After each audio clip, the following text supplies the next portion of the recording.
You are listening to the Strange Oddities podcast on the KGRA Radio Network. Please visit their website, kgraradio.com. You are listening to the Strange Oddities podcast, which rebroadcast on the KGRA Radio at 2 a.m. Eastern Time, 11 p.m. Pacific Time.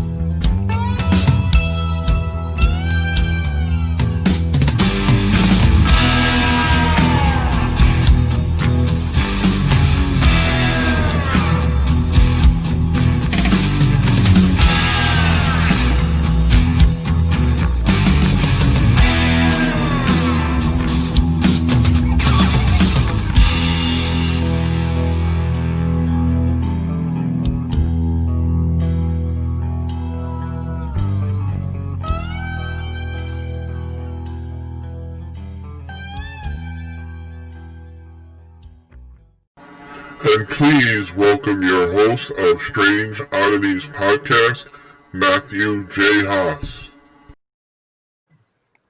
All right, everybody. Welcome to another live edition of the Strange Oddities podcast. I'm your host, Matthew J. Haas, and we have a really big show tonight. So we have a lot of guests to introduce. We have like one of the biggest panels of the Strange Oddities podcast that we're going to be doing tonight. And I'm real excited to introduce all these people in a few minutes, and we're going to do that just very shortly. But as always, in the beginning of the show, guys, let us know how the audio and video is. If it's bad, let us know. Give me a quick message. We do have a website. It's strangeodditiespodcast.wordpress.com.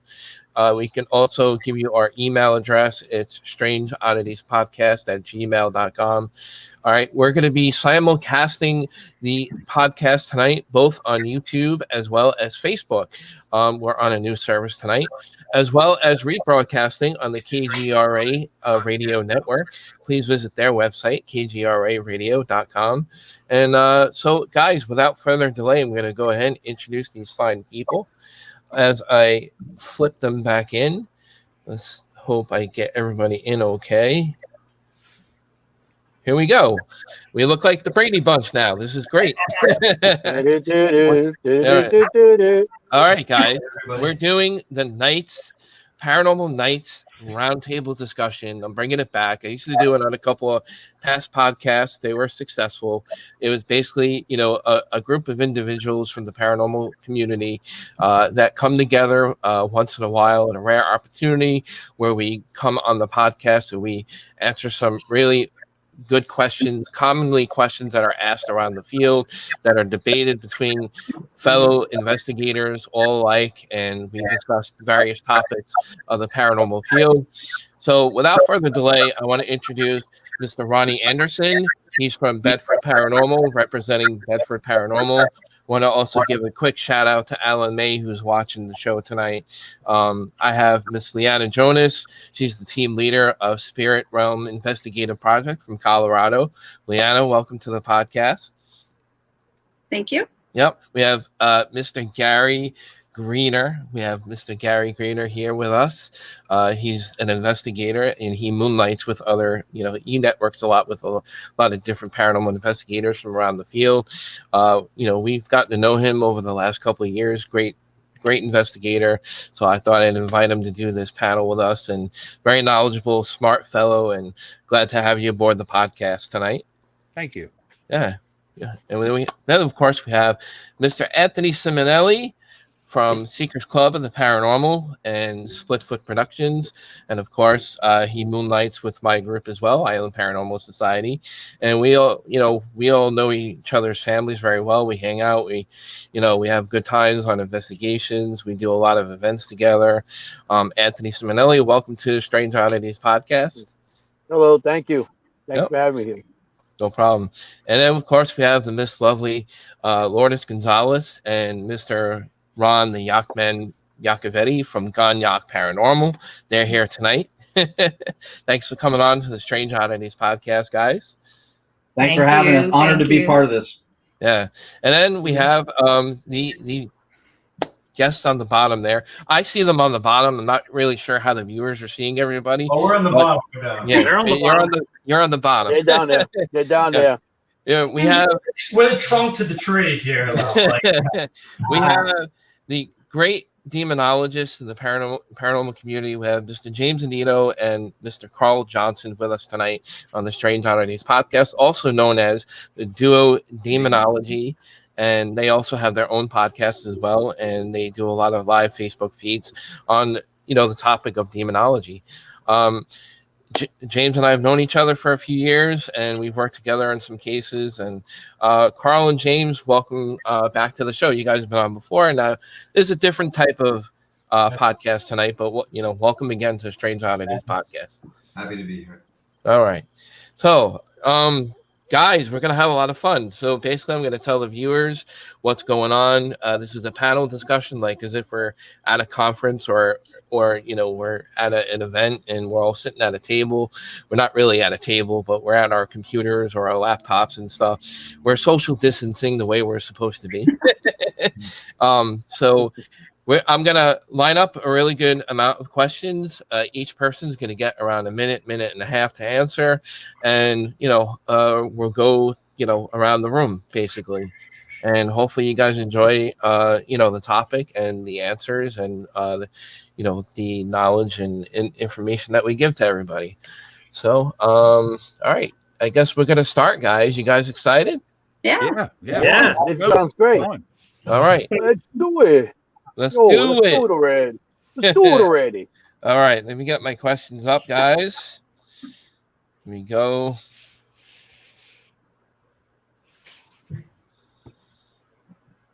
You guys nervous? Like test. I'm nervous. It's like a test, right? Yeah, you're gonna get a test at the end. You're gonna make sure you answer them right. All right, so we're gonna start from the top and work our way around. So we'll go to Ronnie, then we'll go to Leanna, then Gary, then Anthony, Ron, and Lourdes, and then we get to Carl and James. Sound good? Yep. All right. Gives us more time to think. All right. Sounds good. Like I said, I'm just going to steal Ronnie's answer. They will be great. You have plenty of time to think about it. They will be. Yeah. They will. No pressure. All right. So, all right. This is a really, really great topic because it gets brought up a lot in the field with enthusiasts and, paranormal investigators. Sometimes you use them on investigation. Me personally, I'm kind of against using the Ouija board. Only because it brings a lot of negative things into a person's life, depending on the intent of using the Ouija board. I know a lot of you guys have different various opinions about that. So I thought the Ouija board would be a great topic to start with. So Ronnie, how do you feel about Ouija boards? What's your thoughts? Go ahead. You got a minute. It's another amazing gift from Wuhan, China. I agree with you. I'm kind of against them. Although as a child, I played with them here and there. But as I grew older and kind of did a little research on them, I kind of stay away from them because even if Hasbro or whatever trademarked it and started selling it as a toy, you really don't know what you're dealing with. If you don't use it correctly or you don't know where it came from exactly, if it's passed on from somewhere. So actually, I do not use them. And I tell most of my, private clients, I've had a few where they said they've used them in the house, but they're having issues. And I'll let them know that could possibly be what the deal is with it. But me personally, I don't use them. I wouldn't suggest using them. Okay. You want to add anything else or just? I'm good. You good? Okay, we're gonna go to Leanna then. All right, on to Leanna. What's your thoughts? I agree with both you guys. I do not use them during investigations. I try to teach young kids and teenagers when I do seminars for my events that it's nothing to mess with. And I do believe it's all in the intent of the user. You can open doors to something that you don't know anything about, and you don't know how to close those doors. Maybe somebody who is well educated in it and experienced, that's up to them. Myself, no. I had a private investigation with a friend's house. Both her teenage daughters were having entities coming out of her closet. We caught the orb zipping out of the closet and going into the walls. And it was because that's exactly where their Ouija boards were kept, in their closets. So, no, I don't agree with it. When I was a kid, I did the same thing like everybody. And I think that's the problem, is the young kids are using it and they don't know what they're getting into. Now, some people say, well, what's the difference between that and your Ovilus? You know, you're opening a door there too. But there again, it's the intent. Yes, I do believe an Ovilus can maybe open the door just like a Ouija board, because you're asking questions. But that's a chance you take. But if you're intending to try to drum something up or bring something around, and let's face it, a lot of the kids are like, oh, we can get negative activities. We can get entities, evil entities coming out. Let's go for it because it's cool. Well, it's not so cool when it happens. So I'm pretty much against it. Okay. Good answer. I like that answer. Very informative. Thank you, Leanna. Mm-hmm. And now we're on to Gary. Gary, what's your thoughts on the Ouija boards? I tend to agree with Leanna in a lot of ways, that when you go looking for something, like Ouija boards do have a stigmatism to them. But I personally don't see much of a difference between using that as a channeling device or even a recorder for EVP. You're trying to contact and reach out to something. But just like she said, it's the intent. Like people see them and go, oh, I can contact something dark and evil. Well, you go looking for something, you're going to find it, or it'll find you. Now, I personally don't use them, mainly because bear paws don't do well on them. But I still keep the book open on it, deciding whether or not it's the board itself, because, you know, those Mystic Wizards, the Parker brothers, you know, they marketed it. But at the same time, I've had cases that I've encountered where people are using a standard tape recorder and they've had a lot of similar reactions where something just won't leave because they've put that much personal energy into communicating through that device. But yeah, so I don't know. I'm up in the air. Okay. Anthony? Anthony's next. Go ahead, buddy. I'm next. Yeah, well, when it comes to Ouija boards, I don't use them at all. A couple of cases I've been to people's houses, and they had people that actually used the Ouija board. I feel that if a Ouija board is used, there has to be somebody that's trained, that knows what they're doing, how to close it, and how to correctly use it to actually use it. I'm not that person, so I won't use a Ouija board. But if you don't know how to close it, like these kids, you know, like I said, Parker Brothers, I seen a Barbie Ouija board for they're targeting the kids and stuff like it's a toy. It's not a toy. It's a tool. It's a tool to bring something in. And there's too many people out there that don't know how they're doing with the Ouija board. They have no idea. And I don't believe in using the Ouija board unless you're trained into in using it and how to shut it down. So, you know, if you know what you're doing, yes. If you don't touch it. Good point. Yeah. All right. We're on to Ron and Lourdes. What's your thoughts on the Ouija board? 60 seconds, Ron. Did I get double time because there's two of them? Don't use it again. You're already using my time. I'm going to agree with what everybody said. I don't use them. I do believe in the opening and closing and being educated in what you're doing. I don't, as far as board games or any game goes and being dark and negative, it wouldn't be the most dark and negative game. I think that would have to go to Monopoly, because you have children. Grandma, listen, kiss my ass. That's Marvin Gardens with a hotel. You need to pay up. So Monopoly's a little darker. The other thing is Gary touched on something. He said channeling, because I had seen a debate one time on how like it was to a spirit box when you're doing communication similar to the Ovilus. And so the intent thing I 100% agree with. To me, the chief difference is that device in instrumental transcommunication, which we do, the device is the medium. When you're using the board and the kinetic energy is coming from your touch, something's channeling you. To me, that's the difference, is you're the channel, not the device. So that for me would be the key difference. That's probably the reason why I won't use it. I don't like the fact of you have to touch the board in order to get the communication. I feel like what Ron is saying, it's using you as the channeling to help make the words come out to the boards. That's why I wouldn't use it either. I mean, you can have good intent, but you don't know what you're dealing with. You can have all the good intent you want, but something negative can still come through. And I don't want anything negative, coming through me. So that's why I use it. Yeah. Yeah, we have enough negativity to deal with in the world. We don't need it to come through on a Ouija board. True. Yeah. Yeah. All right. So now we're down to Mr. James Anito and Mr. Carl Johnson. Whoever wants to start first between the two, go right ahead. Wait a minute. Does that mean we just get 45 seconds each? We don't get, or do we? No, we have a minute and a half. Okay. No, you have a minute and a half from both of you. Well, I knew that. No, for each of you. All right. So Ouija boards, you guys all talked about the history. So Ouija boards, or the intent of the spirit boards, witches boards, have been around since maybe paganistic cultures of Britain in some form or fashion. They've been around for a very long time. Ancient Chinese, ancient Egyptians have some use of some similar board or some similar fashion of using a stick in determination of an answer. So divination has been around for a very long time. So there has been folks and myths based upon experiences people have had, passed down through experiences throughout time. Sometimes the adaptations have been changed to make it more suspenseful and mysterious than it so is. And I don't use a Ouija board more so because of nowadays I do think it's a toy. And when I was earlier in my life, I would think that it has the ability to spirit communicate. Yes, it does. But I think anything does. I could put this bottle of water in front of me right now, sit down back, point the location that people think, and ask them to move the water bottle, please.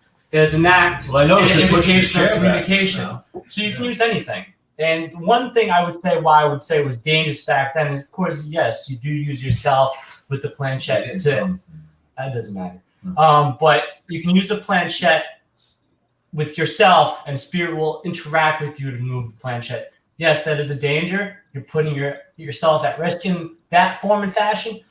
But that's also, I do believe, that power of suggestion, power of imagination comes into play. And why I say this, and one of the things I do, I assess demonic possession cases for the Catholic Church. One of the things we do is we work with psychotherapists and we work with physicians to document people. And there have been a lot of psychological studies that have documented people using a Ouija board. And a lot of the time, I would say 7 out of 10 people have been documented to not knowing they moved the Ouija board. Subconsciously, they did it. And even though they didn't believe they did it, they did it. And it was caught on camera. So I believe a lot of the times it is us that makes it. I said a good analogy on our podcast this past Sunday is that you could take a stuffed animal with a battery, take the battery out, and it's just a stuffed animal. When you put the battery on, it's activated. So I think that we can be the battery to certain tools, but be careful. When you want to talk to something to the unknown, it is dangerous. You're asking for invitation, so yeah, it is dangerous, but in the same form of fashion, if you use a recorder, if you use a goose box, if you use white powder on the floor like Harry Price did, or certain devices like Edison or Tesla try to use to communicate to people, it's still an act of communication. So in that form, it is dangerous because we really don't know what we are talking to as much as we would like to think we do. Sure. All right. And Carl. I agree on some level with, in some points with everybody who's spoken about the Ouija board. However, I'm still looking for convincing evidence that it is not impulses from person's hands, and the subconscious coming through, and it's a genuine spirit. I have not found that. The first time I used a Ouija board, played on a Ouija board, was in 1969. The last time I used a Ouija board, last week, was actually in March. So they don't intimidate me. They don't bother me. I don't understand other people are upset by them, so don't parlay them around. The most dramatic results they have had uncanny results, and my sister ran afoul of one, but I still have to believe that it is person's mind, the subconscious coming through and creating the impulses, but it can produce results. It can call in a spirit. It may not be manipulating the planchette, but if you're talking to something, you get that association and it can invite something. In fact, there was an apparition of a woman in my parents' house because my sister and I think it's related because my sister and I were playing on the Ouija board, just got some uncanny answers. And of course, we said, give us a sign, let us know. And the planchette spelled out cellar. So we had a cellar in the house, and my sister and I, she was 13, I was 15, went to the top of the basement stairs, and we waited a few minutes. We were just about to go back upstairs, and then we heard 3 rats on a wooden partition alongside the stairs. Wow. And a while later, we heard it again. And lo and behold, we started hearing noises that, night after night, like we used the cellar for storage, chairs would be moved around. And then I started to see the apparition of a woman down there. Very clear. I saw her 4 times. I had a chance to actually look at her and analyze it. I was a couple of years older at this time. Listen, I'm watching this. I'm seeing this person. I've got to remember it. I did not dream this. I'm standing up. I saw her again and again. So I have to think that was probably related to the Ouija board. But as far as actual you're not going to get a lot of sense from the Ouija board. A lot of consonants, and it usually doesn't. It can be fun, it can be a little exciting, but you're not going to make any sense out of your answers. Sure. So I think the overall census is, I think we all are kind of in agreement that it's the intent, and it has a very strong psychological effect from the person that's projecting, possibility of, negativity, or the impressions of that person's intent, or, however which way you want to describe that. But for me personally, I think Ouija boards are bad just from different perspectives, just like what everybody mentioned. So I would just really try to stay away from it unless you really know what you're doing with it. And like most people said here, if you know how to open and close doors or how to use it properly, I would stay away from it unless you really know what you're doing. So that's my own personal opinion about it. So great. That was great first question, Matt. Way to start out light. I got to get the dark, negative stuff out of the way. All right, but it can only get darker from here, and I'm going to throw a curveball. I'm going to throw a curveball in there every now and then. Oh, the curveball question. Yeah. All right. It's like double Jeopardy. Yeah. We can do double Jeopardy. Yep. Yeah. Question number 2, guys. All right. Should paranormal, this is a biggie because this gets asked a lot. I've seen a lot of individuals and other teams around the field. I don't want to scrutinize people individually, but I've seen it happen a lot where paranormal teams are doing private home investigations. And the question that gets asked a lot, should paranormal teams be investigating private homes? Me personally, I think as long as you are very experienced in what you're doing, that you can help a family, but also keep in mind that you can cause more damage to the situation and make things worse possibly if you don't have that experience on how to help somebody, or be prepared to give that person you have that responsibility to help that family. And if you don't, you can be very, scrutinized in the field by other investigators, obviously, if they find out, like what you're doing and the word gets out, what happened and this and that, whatever. But anyway, you guys get the gist of the question. Ronnie, I'll go with you first. What do you think about paranormal teams doing private home investigations? This is a good question. Actually, our last investigation was a private home. And usually how we do it, we do an extensive interview with the people first. And we kind of learn a little bit about them and what's going on. And basically, we go back and try to figure out how we're going to help these people, how we find out what's going on or attempt to find out what's going on. And we have people behind us that we can call, depending on what evidence we get or do not get on how we're going to help them. So we go into it with the mindset that we're going to help them every way possible we can help them. So personally, I think we do help more than we don't help. The only time that we really don't help is when we find those investigations and people call us that are looking for attention. And there are a lot of those out there. So me personally, 9 out of 10 times, I believe we help more than we harm them. So we still do them. Mm-hmm. So we're trying to help. Okay. All right. Leanna? Well, my team, we do a lot of historical sites. We try to stay away from residential. And the only reason that is, like you said, with the experience, we do get a lot of looky-loos since we were on a couple shows already. And they're like, oh, well, we just want you to come in so we can say you guys were here. Or maybe you'll use footage from our house for a show sometime. I do the same thing as Ronnie does. I do an extensive interview with them. And for the most part, they'll come up with things saying that they have scratches or demonic situations that they believe is going on in their home. I'll field it out to somebody that I know they can handle that, because I know like Carl and James handle that. I don't. And I'm not going to say that I do that. And then once I field them out, the people I field them out to never hear from them. So that tells you that they were just scammers to begin with. They weren't really interested in the help. Right. So that happens a lot. Yeah. Not only that, because when I did start, I always had a 3-girl team. We were all moms, and I'm really big on protection. And the last thing I want to do is bring something home to my family. And that's the risk we all take. But I find with a lot of homes that do have, they think they have demonic entities in there. I'm not going to chance that. I'm not. That's not what I'm looking for. Maybe Zach Beggins likes to do it, but Zach Beggins is making $100,000 an episode to do it. Okay, so this is just my hobby. So no, I think that.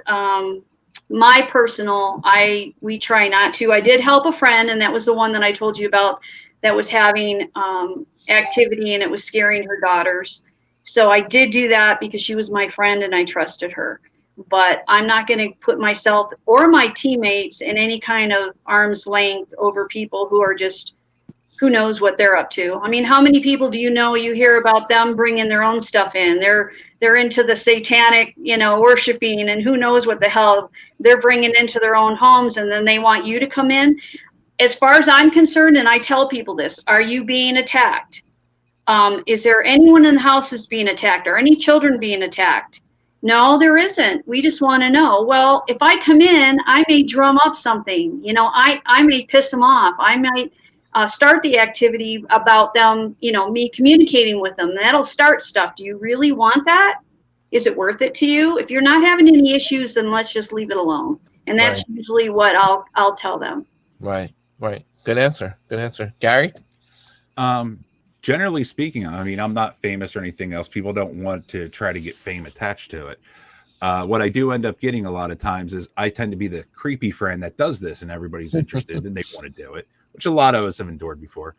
But every once in a while, you do get people that do have a legitimate concern, and you will go in. Now, I do have an extensive background when it comes to construction, how houses work and stuff like that, as well as investigating not only just paranormal, but everything else. And yeah, you do conduct an interview with them. You get to know the person. Most of the time for me, it's people that I do know either directly or through association. You tend to, more times than not, find that it is something non-paranormal.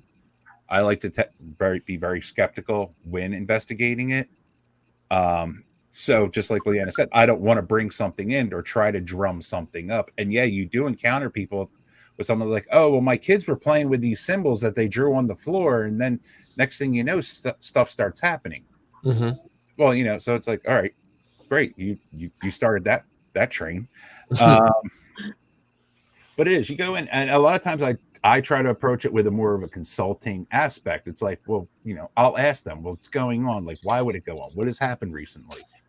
And you do find those people that not only that you may conduct an investigation with the family because they've never done it and they want to do it, but it's more along the lines of keeping them along the right path, but making sure they're not going too far, like just opening this old book they found somewhere and start reciting stuff. But yeah, I think that there is spot for investigators to be in private homes as opposed to just going out to public locations and stuff. I mean, there is no expert in the field, but we're the closest thing that these people may have, and it is our obligation to actually do that. I mean, you do see some people and groups that go out for the excitement and thrill of it, and those are actually even more detriment to it than anything else. They're there for a fun time when somebody might be having a serious issue. Those people have no business doing that. Stick to the rented locations and get to see the prisons and stuff. But as far as that, and when there's somebody that's seriously into it, that wants to investigate and definitely wants to help that person, by all means, they should offer that service. They should offer that help if asked. They shouldn't be pursuing it though. Right. Yeah, good answer. Anthony? Yeah. Well, when it comes to private locations, we a bunch of us, we have done locations together, from private to historic, some of this panel. When it comes to a private home, I don't believe everybody should do it. Not every group out there is experienced enough to go in and see if there's something going on, or even when you talk to somebody with a home to see if they're bringing their own stuff in. I've been on cases where I actually helped people, and I had this 80-year-old woman, and she was, crying for her husband, and we had the SP7 going, and it said his name. First question I asked, and it said the guy's name, and the woman was like, she just wanted to, see, if he was there, or whatever. And just by that, and she, at the end of the night, she thanked me, and she kissed me and she hugged me, and she goes, thank you, I know he's here now. I don't know if he was there or not, but it gave her some kind of feeling of that she her husband's there, and I guess some kind of safety on her part. But I don't think every group. Closure. That's what I'm trying to think. Yeah. I get loose to nod once in a while. That's okay. We all do. But when it comes to everybody doing investigations like that, I see people go in and do more damage. If there is something there, they bring it, and they actually add to what's going on, and they just make these things more than it is. And it's not necessary everybody go. I think we should be able to help private investigations. I prefer going to historical. I like historical, but if you feel like you're going to help somebody, I think you should. Right. Yeah, good call. All right, Ron and Lornis, whoever wants to go first. Well, Loki. You're twins. I have many names, but we usually just do historical places. A lot of times, we don't go out looking for residential places. But if there is a friend that knows us and that they know someone may need help, they usually call us because we good as far as documenting stuff with the audio and stuff like that. So we go in to help them in that sense. But we don't really do. I mean, we're not. If we find something, we would have to refer out because we don't do that. We just mostly do the historical parts. So. Yeah, and well, so a lot of historic places, to be fair, at one point, like in the concept of George Washington used to live here, was residential at one point, and now it's historic, right? A lot of places. George Washington has lived and stayed everywhere. Yeah, that guy slept everywhere. The Hinsdale house, the Conjuring house, those were residential at one point, and now they're public. So sometimes the location wears both hats. I'm going to go back to the buzzword from round one's question, which is intent. If the group goes in, and a couple people have mentioned this before us now, if the group goes in, qualified, educated, they interview thoroughly, they look for anybody on medication, psychological disorders, they look for family histories. If they look into it the right way and know what they're doing, which again is not our forte, but if that's done that way and the intent is good, and that in Anthony's case, right, if that was an actual spirit voice coming through and gave the guy's name, that's fantastic. If the woman gets solace and closure, that's fantastic. You don't know, and it's not a provable thing that it is her husband, but if the benefit of it is helping another human being, that's fantastic. The only way I see where groups go in and really do more harm than good is either A, as I think Gary mentioned, if they're going in thrill seeking, if they, they're itching for a hunt and they decide to do it at Uncle Carlos's house because that's available, that's not good. And if they take money, if they take payment to do it, because it's really, in a business sense, not provable, right? Somebody has activity, they go, it's a dark spirit. You go in, you clean it out, right? Supposedly. A month later, activity starts again. Did you clean it out or not effectively and it came back? Is it a different spirit? You can't prove that. So when you're taking money for it, it's not really, in a business sense, it's like when you do some kind of a tangible thing. If you pay me to paint your house, I can show that I've done it. But with that, it's not provable enough where you can say, hey, throw me $1,000, I'll come in and clear out the cobwebs. So intent and personal integrity. And yes, Gary's right. We have an obligation if people need help to help them because we are the closest thing to expertise. And so now, and for me, this is a perfect handoff. The gentleman at the bottom of the screen, Carl and James, who probably have more wisdom and insight into this than all of us put together. This is a really, really important thing to not mishandle, to not do more harm than good. Look at Carl; he's blushing. Yeah, I see the rosy cheeks down there, Carl. Oh my Go word, ahead, my friend. Oh, I think there's nothing intrinsically wrong with going to somebody's house and trying to investigate and help them out, as long as you come with no preconceived notions and don't guarantee that they're going to get good results. Because a lot of people who call us and want to know and have called me, they say, just get it out of our house. We don't want it anymore. Well, okay, we can assess it. We can analyze. We can take measurements and readings. Can't guarantee you're not going to have activity, because frequently activity does come back, returns, but with less severity.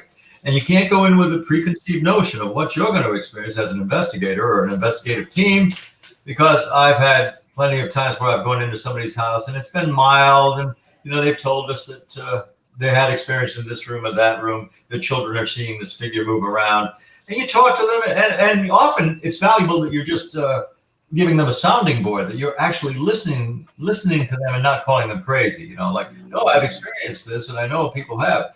What you're bringing to me is a legitimate concern.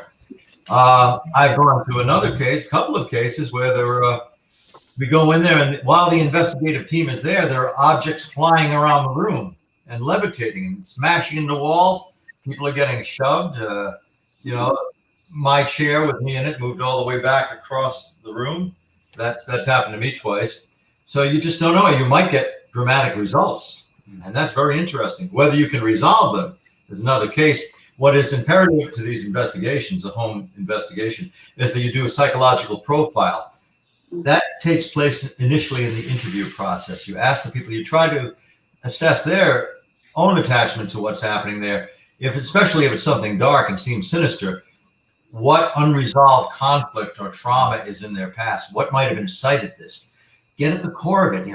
When did it start? How did it start? We were when I was a member of TAPS, the Atlantic Paranormal Society, we were addressing a house in Brooklyn, New York, 3-story brownstone house. As we got to know these people better, it's like I had to tell the client, I was the case manager for this one, the real issue is that the haunting is a symptom of what's happened. What has happened in your family's past is, I think it's more interesting. It's just erupting into this haunting, but that's not the cause. The people initially, just get this ghost out of our house or whatever this is, and we'll be better. No, that was symptomatic of their past history. And I can also recommend you bring this book. It is called Shadow Realms Demonology Handbook. It's just nice to have it in your backpack or your case. Yeah, that's good. You bring it out. Yeah. Look, you moved this way over there. Yeah. Oh, yeah. Thank you. We lost somebody. Yeah, we lost Ron. Ronnie. Yeah, we lost somebody here. I guess my book. He went to go get it. Yeah. I'll try to get him back in. Myself, and it's a series of essays and case history, and it has some advice, things that have not gone especially well when I've gone into an investigation, and things that worked for me. So it's just something to look through. Read it before, it's available. You get a copy from me, I'll sign it. I'd like to give them away to everybody. I wish I could, but I'm a co-author. Was Nice. Matt, you're picking questions that could be an hour on their own. Well, I have. It is a good book. It is a good reference point. I think one of the greatest things is what people have said is the interview process. But I think the biggest thing is if you get involved is bringing comfort first and foremost, but no absolutions. I think if you absolute something, if it's a ghost, it's a spirit, this is a demon, you're lying to them because you don't know what it is. There's no empirical evidence. So it's all theory. So if you're telling them that it's a ghost, it's a spirit, it's a demon, you're lying to them, unfortunately. Or to yourself. Or yourself. So the best thing you can do is guide them and comfort them through a process, assess, claim the data that's necessary for situations. And like my sense would bring an exorcist involved after psychotherapists are involved and physicians, and they would go through that way after they go through psychological assessment. Multiple of them to determine if they have any psychological disorders, any psychosis issues. So you have to go in there. The biggest thing also is with private investigations, you're going into people's houses. The one thing you forget is when you go into a public place, they have liability insurance. When you go in other people's houses, you don't have liability insurance and you trip and fall, they can sue you, or they trip and fall and you're in their presence. There's those possibilities too. So you're playing with fire when you go into people's houses and you give them absolutions. And then of course, if you ever get hurt or they get hurt through the process of what's going on, especially if it's an experienced team or a team that's very thought and provocation. So there could be many dangers of being involved with private residence. But of course, absolution is the most deadly. You can do your assessment, but in the darker cases, Carl said like a psychological profile, even though we're not psychologists, we do work with them, but we do know a little bit about the DSM-5 and have worked thoroughly throughout psychology through a long time of doing this. So we kind of have a little bit of an ability to assess people. But also what's important is learning catchphrases. If they claim it's a demon, 9 out of 10 times, it's something unfortunately wrong with them psychologically, or they want attention. Because most people don't actually know they're dealing with that kind of phenomenon. And there's certain catchphrases you can take and understand through people's stories, characteristics of hauntings, of how they deal with people. And like I said, perfect example, they are the battery. They could be in a location that didn't affect somebody else and they moved in this location and now it affects them. So maybe they are haunted, or maybe they bring it upon themselves because of the trauma. So it's very important to look at those things, and it's hard to give them an answer, but sometimes that's not what they need. It's just the comfort and them to be directed to somebody that maybe can help them either in a natural sense, because you got to remember, where you could go to a house, private residence for 5 times, nothing happens. The 6th time something happens. But people tend to forget to check air, to check the breathability people live in. A good example, and not to go over too much of my time, but Carl and I, almost 9 years ago to this, not to this day, but it's probably a little bit. Within a couple of weeks. A couple of weeks or so, but we checked out a house that they were claiming a negative haunting.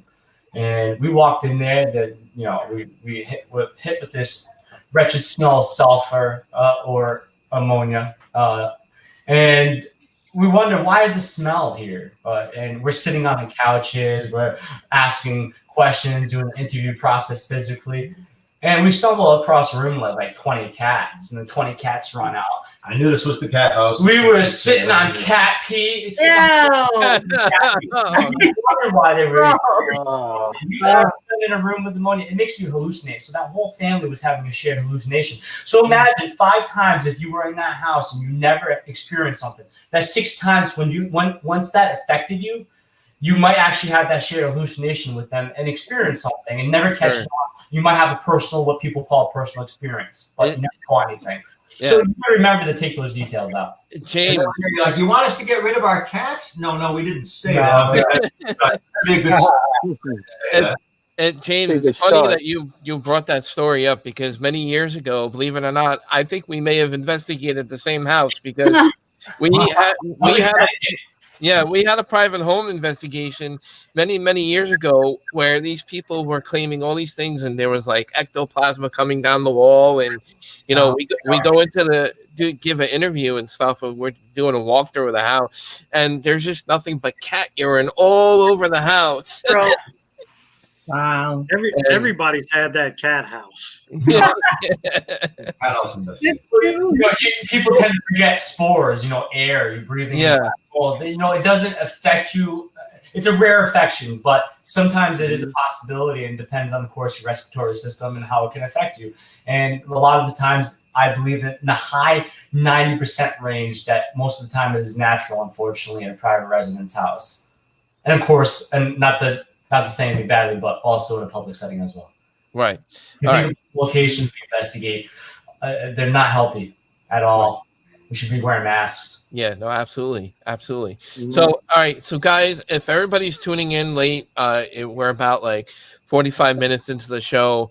Really want to thank all of our guests for doing this huge panel tonight. The first time that Strange Oddities podcast has had all these great investigators and researchers coming together for one night just to kind of have a bunch of discussion on various topics in the paranormal field, commonly asked questions, because they have to be asked from time to time, because I think they get lost in the shuffle of the community. There's various opinions that float around and stuff. So I think it's great to kind of revisit these things sometime, because let's face it, we all bring different things to the table, and we all have different backgrounds, and we can all share different knowledge for each thing. And I think that's a great thing to bring to the table, All right. So we have a lot of people in the chat. Guys, want to thank everybody for tuning in to Strange Oddities podcast. Carl's brother Keith is in the chat. I want to say hello to him. Okay. Hi, Keith. Hi, Keith. Hi, Keith. Yep. Hey, Keith, I want to thank you for helping my niece at the Conjuring. Thank you for helping my niece at the Conjuring house. And I always want to thank you. my lovely wife, beautiful wife, who helps out with the chat. The chat. Yes, the lovely Does a great job. Yep. Round of applause for her. All right. Woohoo! All right. Thank you, Dave. Shout out to Chelsea. Yep. Big shout out for her. Shout out to Entity Voices Paranormal Investigations. They're awesome. Awesome. Yep. Tony, Good people. Great people. Yeah. Hey, guys. Audra Killer. Yep. We also have Laura Simonelli is in the chat room. A Simonelli family member. Hi. What's up, Laura? Hey, Laura. All right, guys, thanks for tuning in. We're moving right along. We're, going to get through these questions. What do you guys think of the questions so far? I think I got you guys on your toes. Awesome question. They're good. Definitely thinking I'm sorry I got bumped out. We're getting pounded with a storm right now. Oh. I was thinking that you went last just so you could have more time to think about the answers to questions. That's it. I didn't feel pressure going first. I think that's cheating, by the way. Yeah. Yeah. We're going to disconnect and come right back. Yeah, right? Hold on. Now we're playing musical boxes. Intermission. Yeah. All right. On to the next question, guys. All right.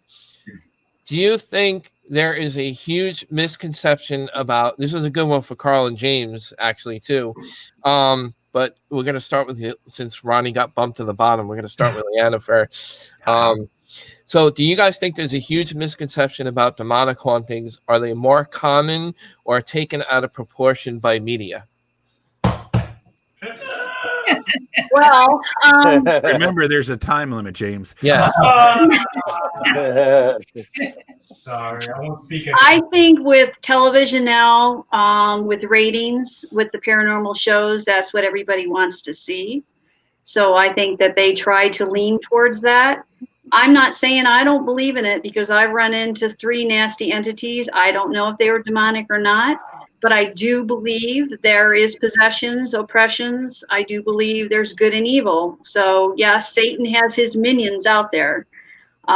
So it's sensationalized, I believe, in the paranormal community when it comes to that. But I do believe it's for real. I do believe it happens.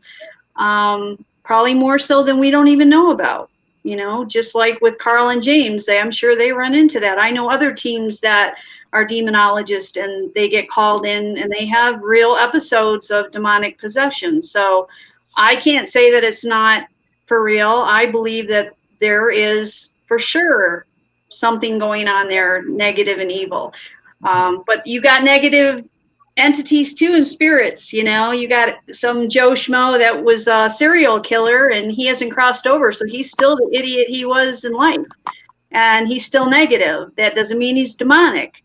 So I would say that would probably be up to the professionals that handle that.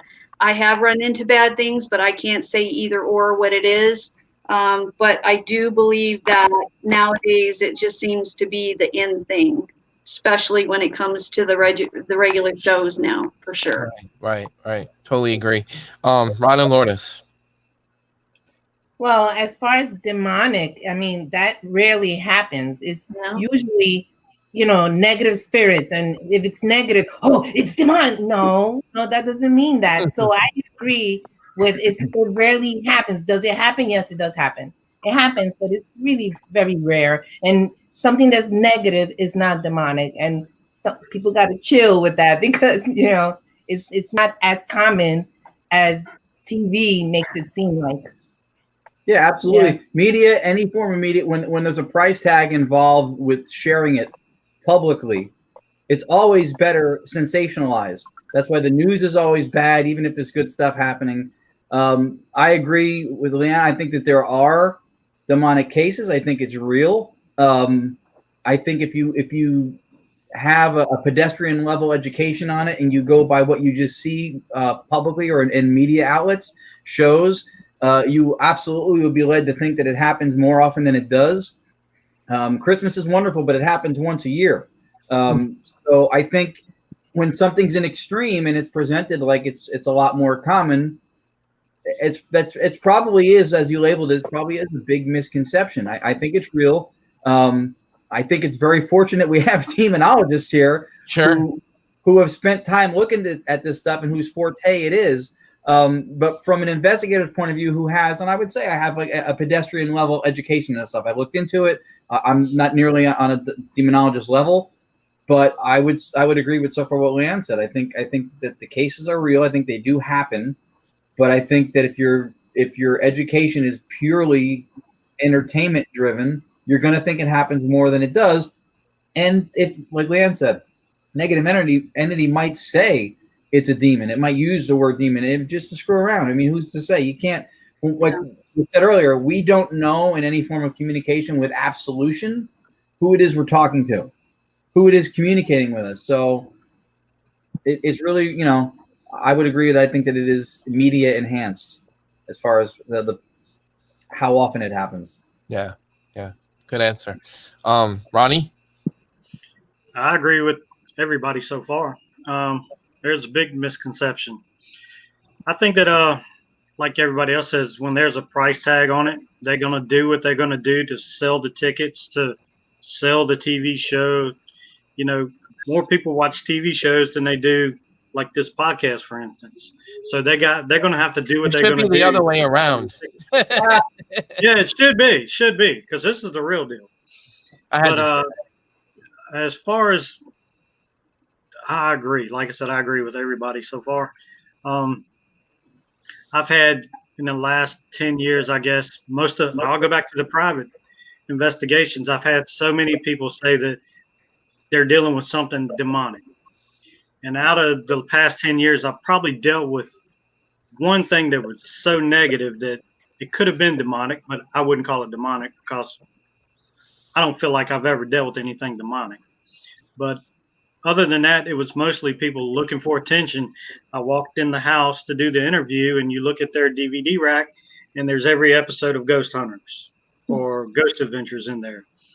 But, yeah, the TV is going to make the everyday Joe think they see something or hear something or experiencing paranormal activity. So I agree with everybody thus far. Okay. Carl and James, remember, you got a minute and a half. I know this is your forte, so.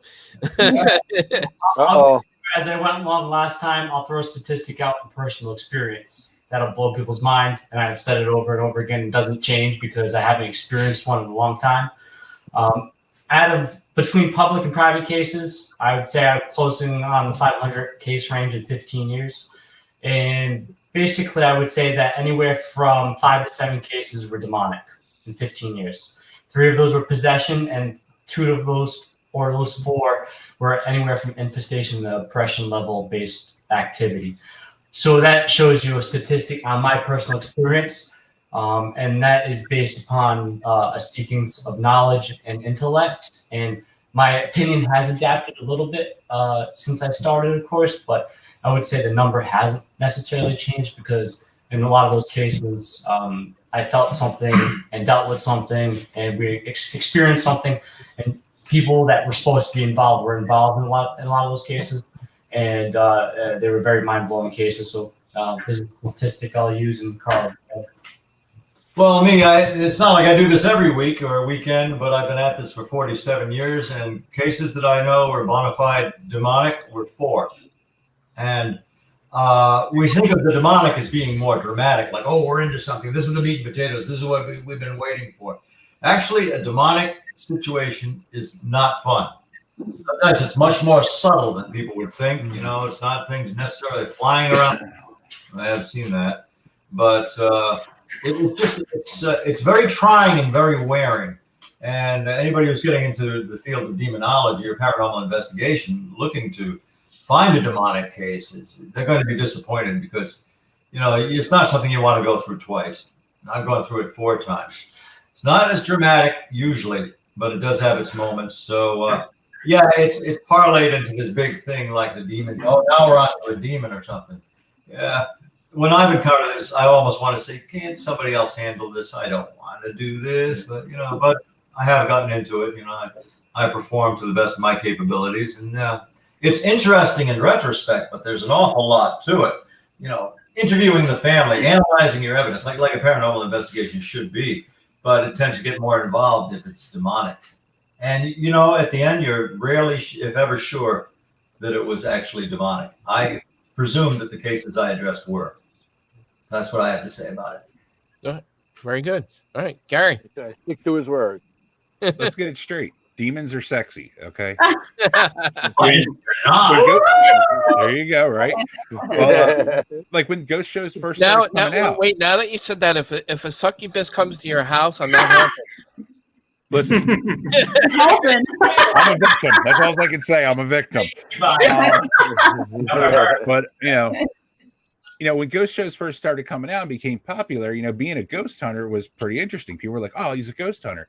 Well, as more and more shows came out, it became a little bit more mundane, especially amongst those people in those shows. So all of a sudden, now I'm a demon hunter. I've just painted myself above everybody. My show is better because I'm hunting demons, and then all of a sudden, demons are popping up around every corner. Like Carl said, I mean, it's very, very rare. You know, true cases are as best documented as you can to be true cases are very light.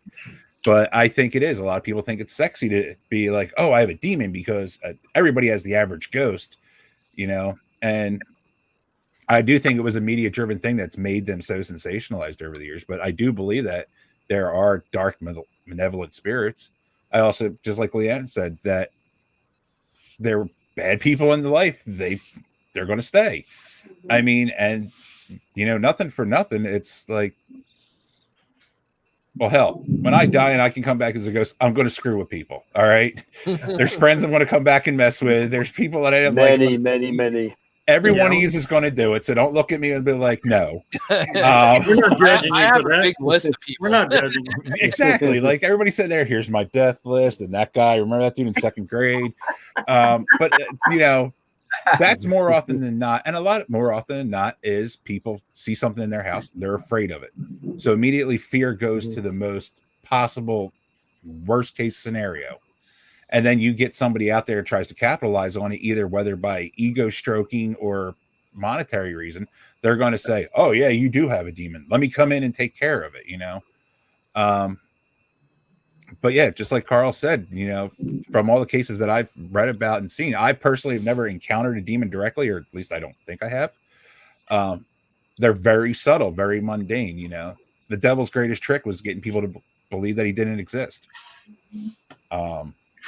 But other than that, yeah, I blame TV. Yeah, it's TV's fault. All right. That was a great quote, by the way, what you just said. Thank you. Yeah. Anthony. What, demons are sexy? Yeah. Well, You got to get a T-shirt that says that. yeah, Right? that would be a good shirt. Yeah. Go ahead, Anthony. Yeah, well, with the demons and stuff, the movie Poltergeist is what really blew everything out of the water, making everything so scary, and how the demons, everything that's a ghost, that's a demon, or it's not like that, and we all know that because we've been through a lot of stuff on investigation. And I don't believe everything is a demon. I really don't. When you do investigation, excuse me, people trying to get my spot. I'm waiting for the meter maid to come get you. Yeah, I'm parked. If anybody out there, I'm parked in my car doing the show. As long as you but pay for the car, otherwise it'd be a repossession. Yeah, I'd be in back of a tow truck being towed away right about now. Then. The bounty hunter comes out of nowhere. Yeah, that'd be the demon. It's a tow truck. But yeah, when it comes to, you see, I'm getting a light to my face and everything. That's the demons. It's good light for you. When it comes to investigations and demons, I don't think I have come across any. All the years I've been doing it, my 30 plus years of doing it, I don't think I came across a lot of negative energy and negative spirits out there, but not much with the demons. Like I said, go on an investigation, you do get scratched, you do get pushed. Is that a demon? I don't know. You get 3 scratches, they say it's the Trinity, they're marking the Trinity and everything. I don't know. And a lot of times when you get on your obelisk or anything, it says demon. Mm-hmm. Sometimes I feel it's a spirit that wants to scare you. That's the only way they could do it, is by you thinking it's some kind of ghost, demon or something like that. But when it comes to demons, like I said, I haven't seen any on the investigations I've been, except for Giuseppe, one of my teammates. He's a demon a little bit, but yeah, he does make some demon sounds from time to time. Yeah, he does. But he's in the chat room, by the way. We have Josie and Gerard just joined us in the chat. Yeah, my brother too. When he comes out of some places, sometimes I think a demon's following him. But when it comes to investigations, I really don't think it's much demonic that I came across, or anybody that I know have come across. So yeah. When it comes to demons, Right. I just want to say real quick, as far as demonic and misconceptions about demonic haunting. When I was brought into the field, I've been doing this a long time myself, and when I was brought into the field, I was taught that it's a very, very rare thing. And I totally feel that the media has really, again, I agree with most of you guys that it's sensationalized, demonic hauntings, and everybody wants everything dark. Everything's doing it for ratings and drawing, more and more attention to the public because that's what they want, So, but I think we're all on the same page as far as that. So, all right, on to the next question. Obviously, with this kind of panel, guys, if you guys are okay with staying longer, we'll go as long as we can. I still have a few more questions on here. So if you guys are all cool with that, then I'm cool with that. I mean, I gotta get home soon, but oh wait, never mind. You are home. Yeah. All right. I'll just sleep in my car tonight. How much gas do you have in your car? You have to go fill up? Yeah. If you see me pulling away, I have to get some gas in my car. Just so everybody at home knows, Anthony gets way better reception in his car. Yeah. I don't understand it, Yeah. All right. Paranormal taxi cab confessions. That's it. Right. Yeah. All right. On to the next tough question, guys. This is a big one because it uses the word scientific. All these have been real light and easy so far. So go ahead. Okay. All right. We're going to start with Leanna. Leanna, do you think using paranormal equipment is going to scientifically prove anything sometime in our lifetime as of right now? What the hell is he doing? Just saw a black entity behind Carl. Hold on. Definitely a demon. That makes 5. Carl. Hey, I think he's trying to possess you, Carl. That's Carl's 5th one. Were you touched? I actually think that that's what we're striving for. I mean, your body is your best piece of equipment, but folks aren't going to believe that. They want hard evidence. This is why you've got Gary Gelka and Bill Chappell out there, and many other people building equipment now. The way I always explain it to people is your energy and death, or energy in life, energy in death. It doesn't dissipate. This is how we communicate. That's why we build these electronic scientific pieces of equipment to document. I don't know if sooner or later we're going to get the best piece of equipment to really show folks and really say beyond a reasonable doubt, there's spirits out there. There's ghosts. It's real. So I don't know. I mean, I don't know if you guys have noticed this, but aren't you seeing a repetition in these pieces of equipment? They all do the same thing. They're just called something different, or they look different, but they still do the same thing. They had to put extra light on it or something. Yes. You know, it's just everyone's stealing each other's ideas and modifying the same equipment over and over. Right. That's what I'm seeing, and maybe you can get something cheaper than something else. Now, the kinetics, I like the kinetics, but then I know, Matt, you did an experiment on that, and you kind of debunked some stuff on that. But I mean, right now, that's all we have to go on, because spirits are energy. You see this paranormal on camera. Anybody nowadays can really make something look like it's real and it's really not, with the editing nowadays and the camera and the special effects. So it's really hard to say what's real and what's not, other than if you have pride in what you do, as I do. I try to debunk everything because I don't want the naysayer saying da da da da da. You know, I won't put anything out there unless I've tried to explain it any way possible that this is just happening and it's, you know, not paranormal. I won't put it out there because that's my name and my reputation behind it. But I can't say that we'll really come up with something definitive. Maybe in 20 years when we're on the Star Trek level, you know. But as I can see it right now, that's all we have that we can show people, other than using ourselves and knowing what we felt to prove it. I mean, that's what we're here for, to scientifically prove it so folks can see there's something scientific to this. You know, you're going to have people say yay or nay no matter what, but all you can do is your best and try it. But as far as one piece of equipment that's going to be, oh, for sure, I don't foresee that ever happening. Okay. Ron, Lourdes? So I don't see this as a one piece of equipment thing.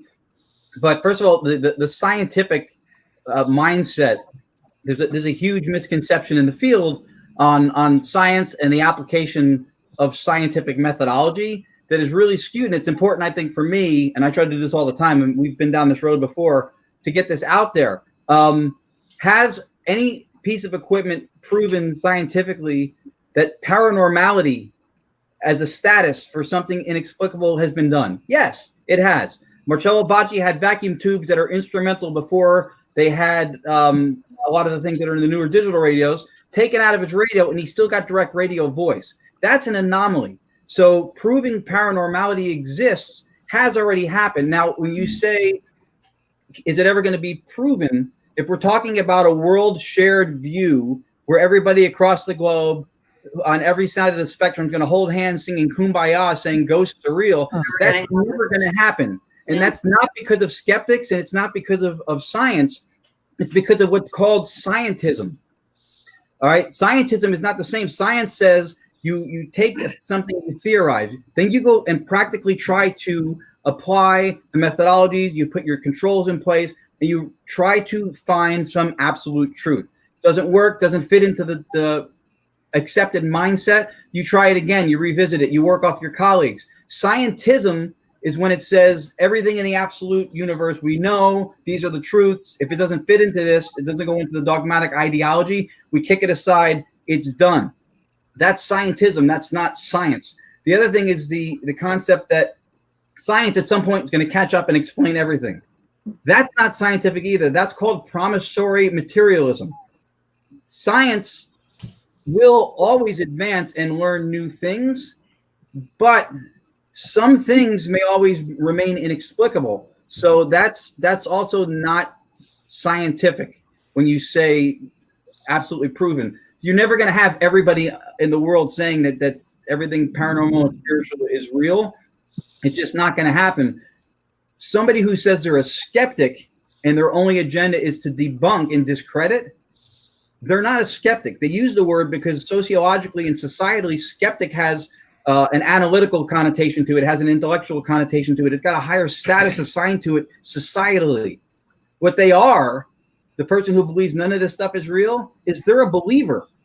They're just a believer in a different paradigm. They're a believer in the opposite view of someone who thinks everything's paranormal. So it's a lot of it's just the terminology used and the methodology used, but paranormality has been shown, and there are instances when it's been shown. Every case, every example, every experiment stands on its own. So it's never going to be accepted. Some of the evidence that's been collected just in European direct radio voice alone is staggering. It hasn't made people who are agenda driven that this stuff isn't real. It hasn't changed their minds. So when people are vested in a cause, that's it. So yes, I think it has in instances proven paranormality, but I don't think it'll ever be everybody on the same page doing the whole, oh, it's real. I don't think that's going to happen. Ron, I wish you were more passionate about this. I mean, because it's like really mundane. I wish I wouldn't have got booted off so I could go before that. Yeah, seriously. Calm that vein down that you got popping out. I don't think anybody can top that answer. God. Let's get to the next question. We're taught that science is the antithesis of paranormal research or spirituality. And it's not. Those two things parted ways in like 1545 to 1563 during what was called the Council of Trent in Trento, Italy, when there was an ecumenical gathering where the Catholic churches all came together as an anti-Protestant Reformation and said, all right, everything measurable, material, quantifiable, that's you, that's science. And everything that's, and spiritual, that's us, that's the church. Right. That's where they parted ways. But in actuality, spiritualism and science and scientific methodology is not. It's the humans separated us. We separated it. Amen. But that's what it is, because it's true what he says, that paranormality has been proven, but it's just like when you get relevant responses, I don't know, what year is it? And you get 1969, whatever it is, and it's relevant to your question. It's how is that possible? Now, what is responding is the question. Right. You don't know if it's spirits, you don't know if it's another time zone or wherever it's coming from, but you did get a relevant response. Yeah. So, that's my take. And this is why they are together as a couple. And they're going to stick to it. Yeah. All right, Ronnie. How do I follow that? Come on, buddy, try. They used your time up. Sorry, Nick. Yeah, right? Yeah. Let's get the next question. Thanks, folks. Good night.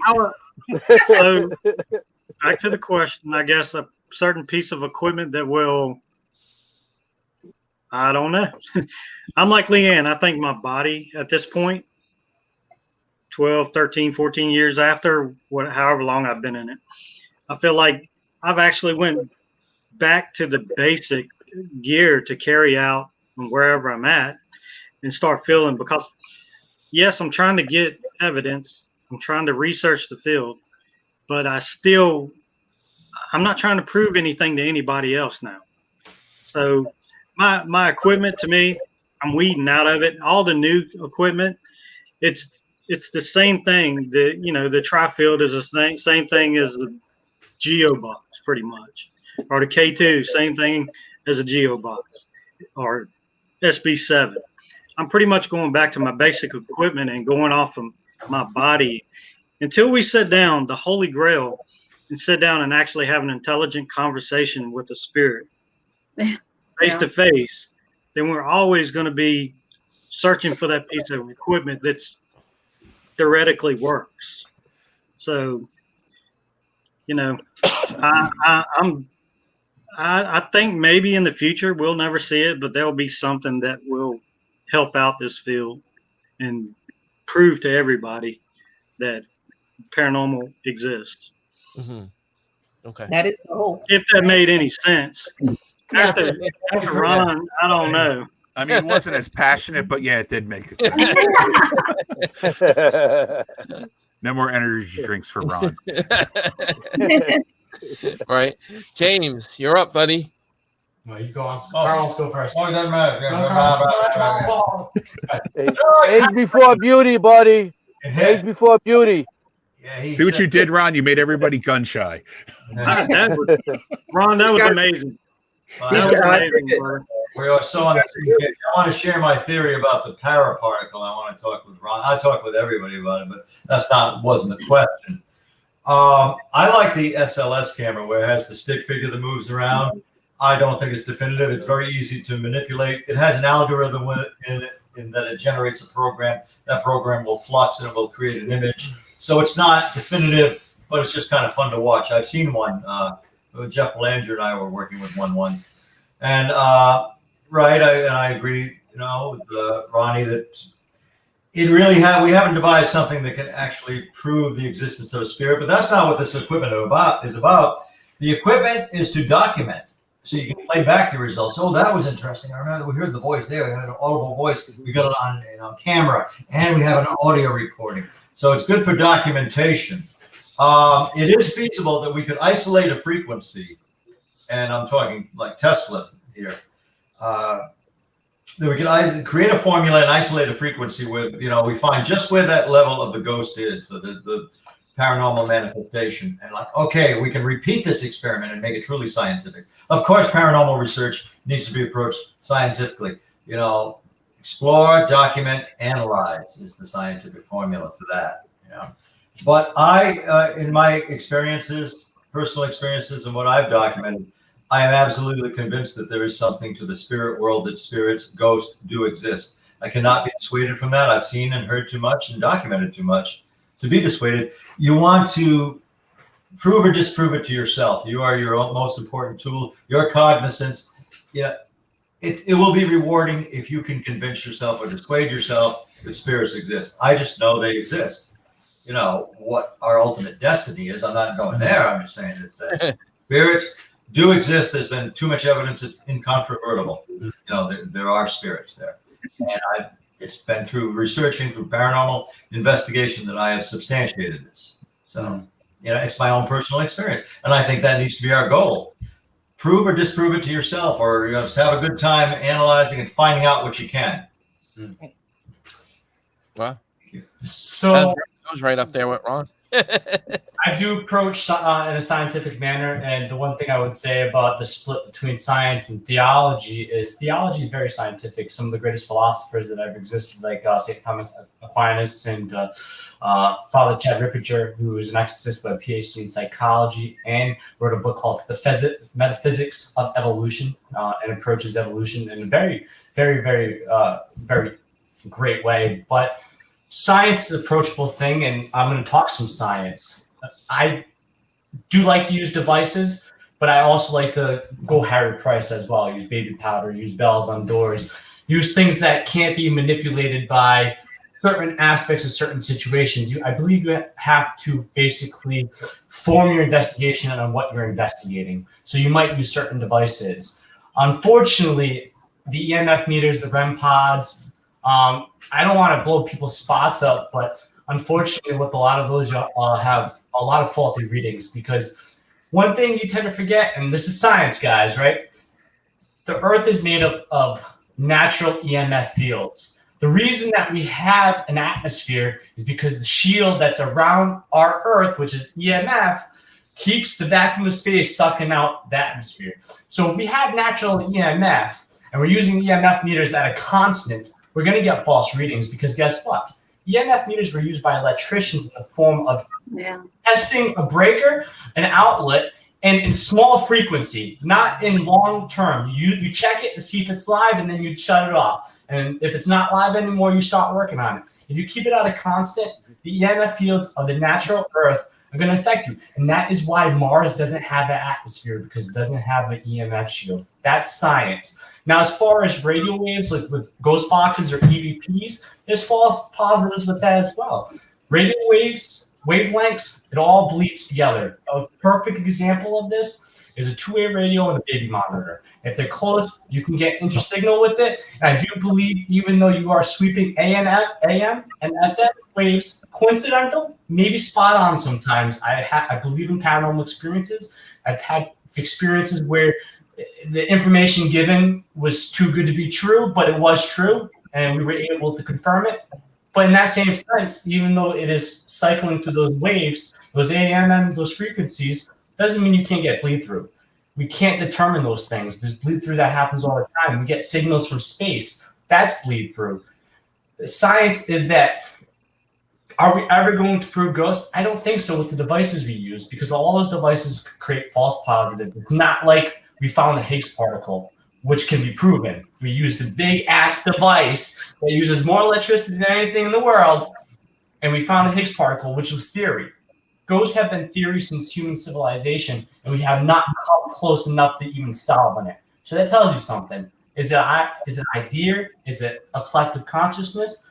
So I don't think any equipment can document and prove in a singular sense. I think you have to have a combination of them all. You have to have audio, video. You have to have personal experience. You have to have a psychological assessment. You have to check all the boxes off before you even say it can be paranormal.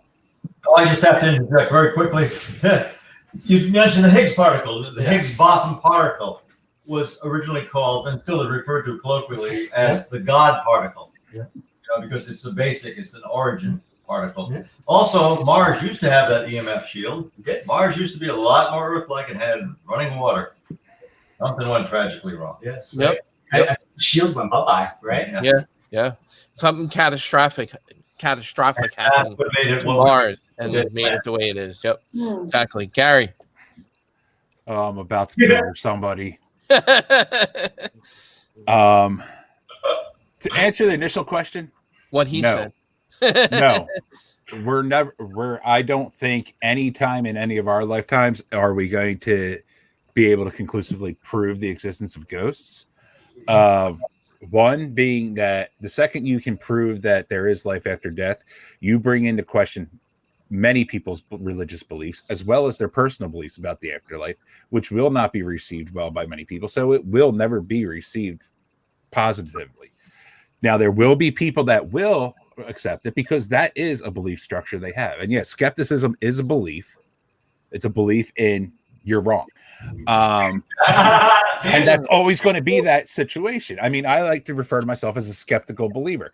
I believe in the existence of ghosts because I have had personal experiences that I cannot quantify, I cannot clarify, I cannot explain it away, no matter how hard I try in however many situations. Unfortunately, I can't impart that to you. I can't put my belief onto you. We may have similar beliefs and things. And as for Leanna, unfortunately, most of the equipment out there is the same $5 worth of circuitry jammed into a bunch of junk with a bunch of whiz bangs slapped onto it to ramp the price up. And it is. Somebody takes a device that's not tightly calibrated, that the tolerances are so loose, so it can react to something. And then they said, oh, cool, here's this. And then somebody took the same device, slapped a bunch of more lights and whistles on it and said, hey, here's a better piece at twice the price. Yeah. And people are like, oh, I need two of them. Right? Yeah. So, and this comes from personal experimentation on it. I've purchased these devices and I've ripped them apart and calibrated. I've worked in fields that did require similar devices. And yes, guess what? Those devices that we had, like the actual EMF detectors, needed to be sent out and calibrated regularly because just using it knocks it out of calibration. And when you compare them to the stuff that's in our field, because greed is the driving force, I can get something to react just by snapping my fingers. Meanwhile, the actual calibrated device never moves. So now what do you do with that? Unfortunately, there's people out there that spend their hard-earned money on this stuff. And I feel bad when I tell them it's like, a lot of this stuff doesn't work because you know what? You did. You spent your hard-earned money and I feel really bad saying that. But at the same time, do you want to go out and spend $2,000 on an EMF detector that has to be calibrated a minimum of every 30 days? Oh, by the way, if you put it in a foam line case, you need to recalibrate it. But this is something, if you ever notice, when any piece of ghost hunting equipment you buy, where's the instruction sheet? Where do you where's the teacher that teaches you how to use it properly? No, a lot of them are here. Turn it on and look, it made a noise. Guess what? There's a ghost next to you. And then when you have good friends like Ron and Lourdes who constantly break their stuff and then they say, hey, can you fix it? You get a chance to rip it apart and see it without paying the money for it. But I mean, those two things there are why I think that this field will never be, 100% proven. Because you are always going to have that skepticism. You're always going to hear two people are going to hear different things. A lot of problems with a lot of our stuff is the power of suggestion. That's why with most investigations, I'm sure you all do it. If you hear something on like a playback or even in a direct voice, you don't say it. You should write it down and see if everybody has the same thing. Because if I play back a recording and say, "Did you hear it? It said Harry." Guess what? You think it just said. See, Ronnie agrees, but your mind goes straight to Harry. But it comes down to here you go, Matt. Here's another one. To a skeptic, there is no proof that'll change his mind, and to a believer, there's no proof needed. Right. We all have our beliefs based off of our own personal experience, like Carl said. It's based off of your own personal belief. Look, I've had it happen to me. I can't change my mind. I've tried to change my mind. I'm the worst skeptic even when it comes to my own evidence. I'll give it to so many people. Like, do you see that? Did you hear what it said? I'm like, no. I've had random people look at something and say, don't you see it? I'm like, no, I didn't. But I took the picture or I got the recording because I'm like, could have been this, could have been that. But unfortunately, this is really a question that'll never be answered. Sure. I mean, if you say ghosts live on a different plane than us, they're not on our same plane. We can't physically interact with them at will, like you can with like a desk or with another person. They have to be on some other dimension or plane until we can bridge that gap and open a doorway to that. But even then, is that the guaranteed proof positive? Right. Is Ron talking? Is Ron getting signals from ghosts off of his radio, or is he getting it from the past? Yeah. Right. There's nobody to know. Just like James was talking about the magnetosphere around the Earth, that captures electricity and repulses it off the Earth to keep the sun from vaporizing us.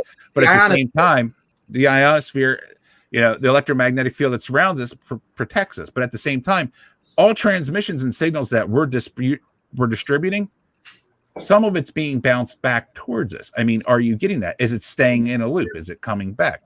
And now you're getting into the conversation. Is it an active haunting? Is it a residual haunting?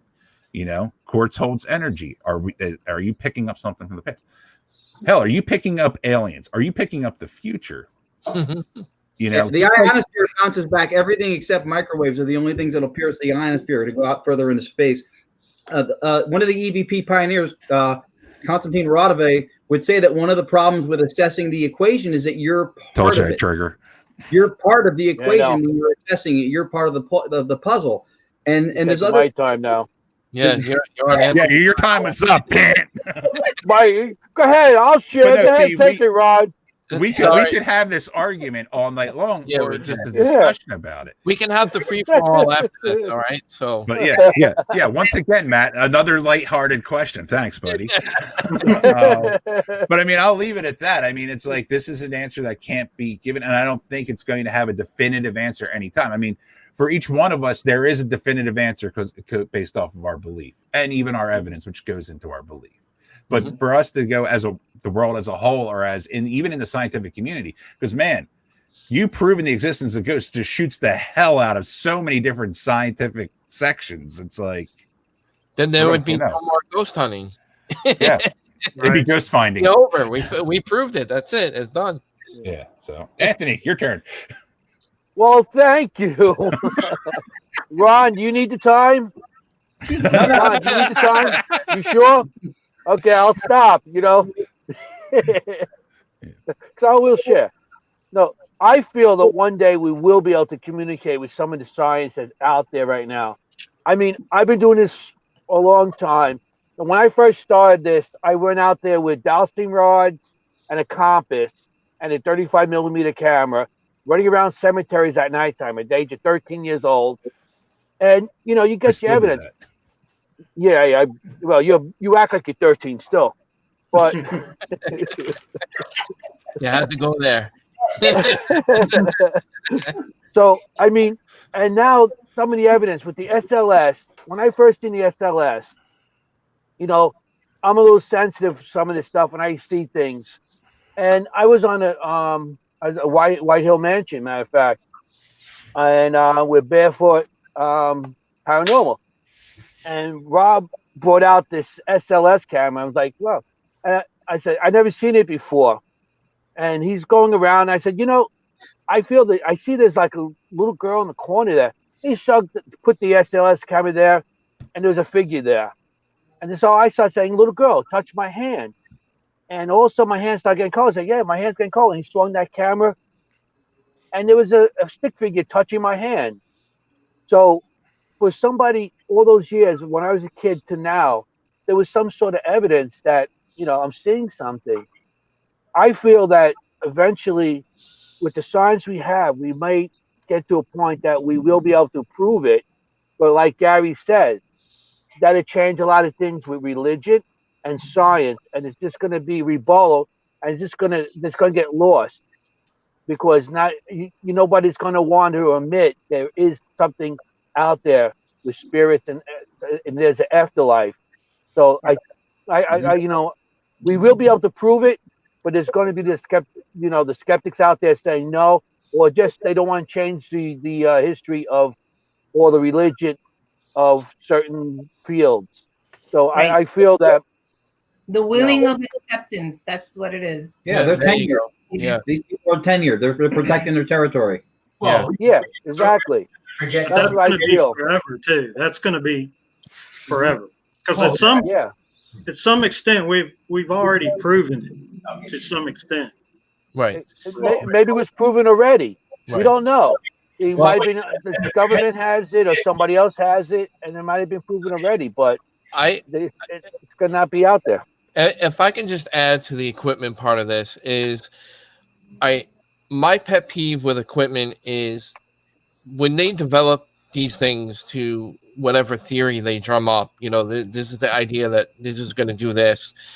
What bothers me is nobody is willing to share the data that driven their idea to build this device in the first place. What was the theory and what was your data that you captured in order for this to prove that this is doing anything, to capture anything paranormal?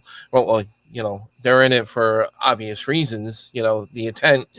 But my thing is, if you have this like great idea and we're all in this for one common goal, which is, again, the Holy Grail, which, again, we may never get in this lifetime with these types of equipment. But if we can all share that data together and work off of that data and improve that data so that we can develop newer equipment that can get us there sometime in the future. But to revert back a little bit, there is literature and documentation that dates back all the way back to the 1600s, that if you dig for it deep enough, there is literature of real documentation of something paranormal in documentation in books and literature. Egyptian Right, but hieroglyphs have it. You still have those people out there that the non-believers. No Right. matter what you throw at them, whether it's scientific or personal, that they're non-believers. Right. It's up here. Right. Yeah. You're always going to have both sides. You're always going to have it. So, I've taken people out that were non-believers and kind of made them think about it. Didn't make them believers, but they thought about it. I've showed evidence that I've captured. I have a little. I don't. When in doubt, I throw it out. But I've showed people evidence, and I say, explain that to me. What is that? What could it be?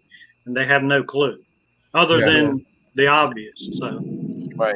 Yeah, but you have religious people that when I go on the investigation, they pray for my soul. Say, "Oh, you're looking for the devil." I'm out there investigating, haunted houses or whatever we go, and they're praying for your soul because they feel that anything to do with any kind of spirit is a devil, and you're looking for the devil, and the devil is going to possess you and everything. and they pray for you. So What about the Holy Ghost? That's a misconception. I'm Catholic. I know. I'm a Catholic.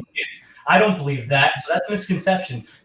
Yeah, you actually would tend to think that most Catholic clergy would think that it's a demon, but actually most Catholic clergy don't actually believe in demons or even spirits at all. So that's a misconception everybody thinks when we say like religion is all spiritual. Actually, most Catholic priests will actually think that you're crazy when they come to Is that ecumenical thought, or is that more, like it's passe? We don't believe in that supernatural stuff anymore. Well, it's because that we also come to understand where we tend to believe that, of course, the church is all God, but we are very scientifically based. Why do we use psychotherapists? Why do we use physicians when none of the investigators I ever meet do so? So the church uses science more precisely than people think they do, and we're actually we follow a lot of psychological studies. And unfortunately, not to be the bearer of bad news, if you do your research, most psychologists researches that, like Robert Wiseman, 10-year research on luck,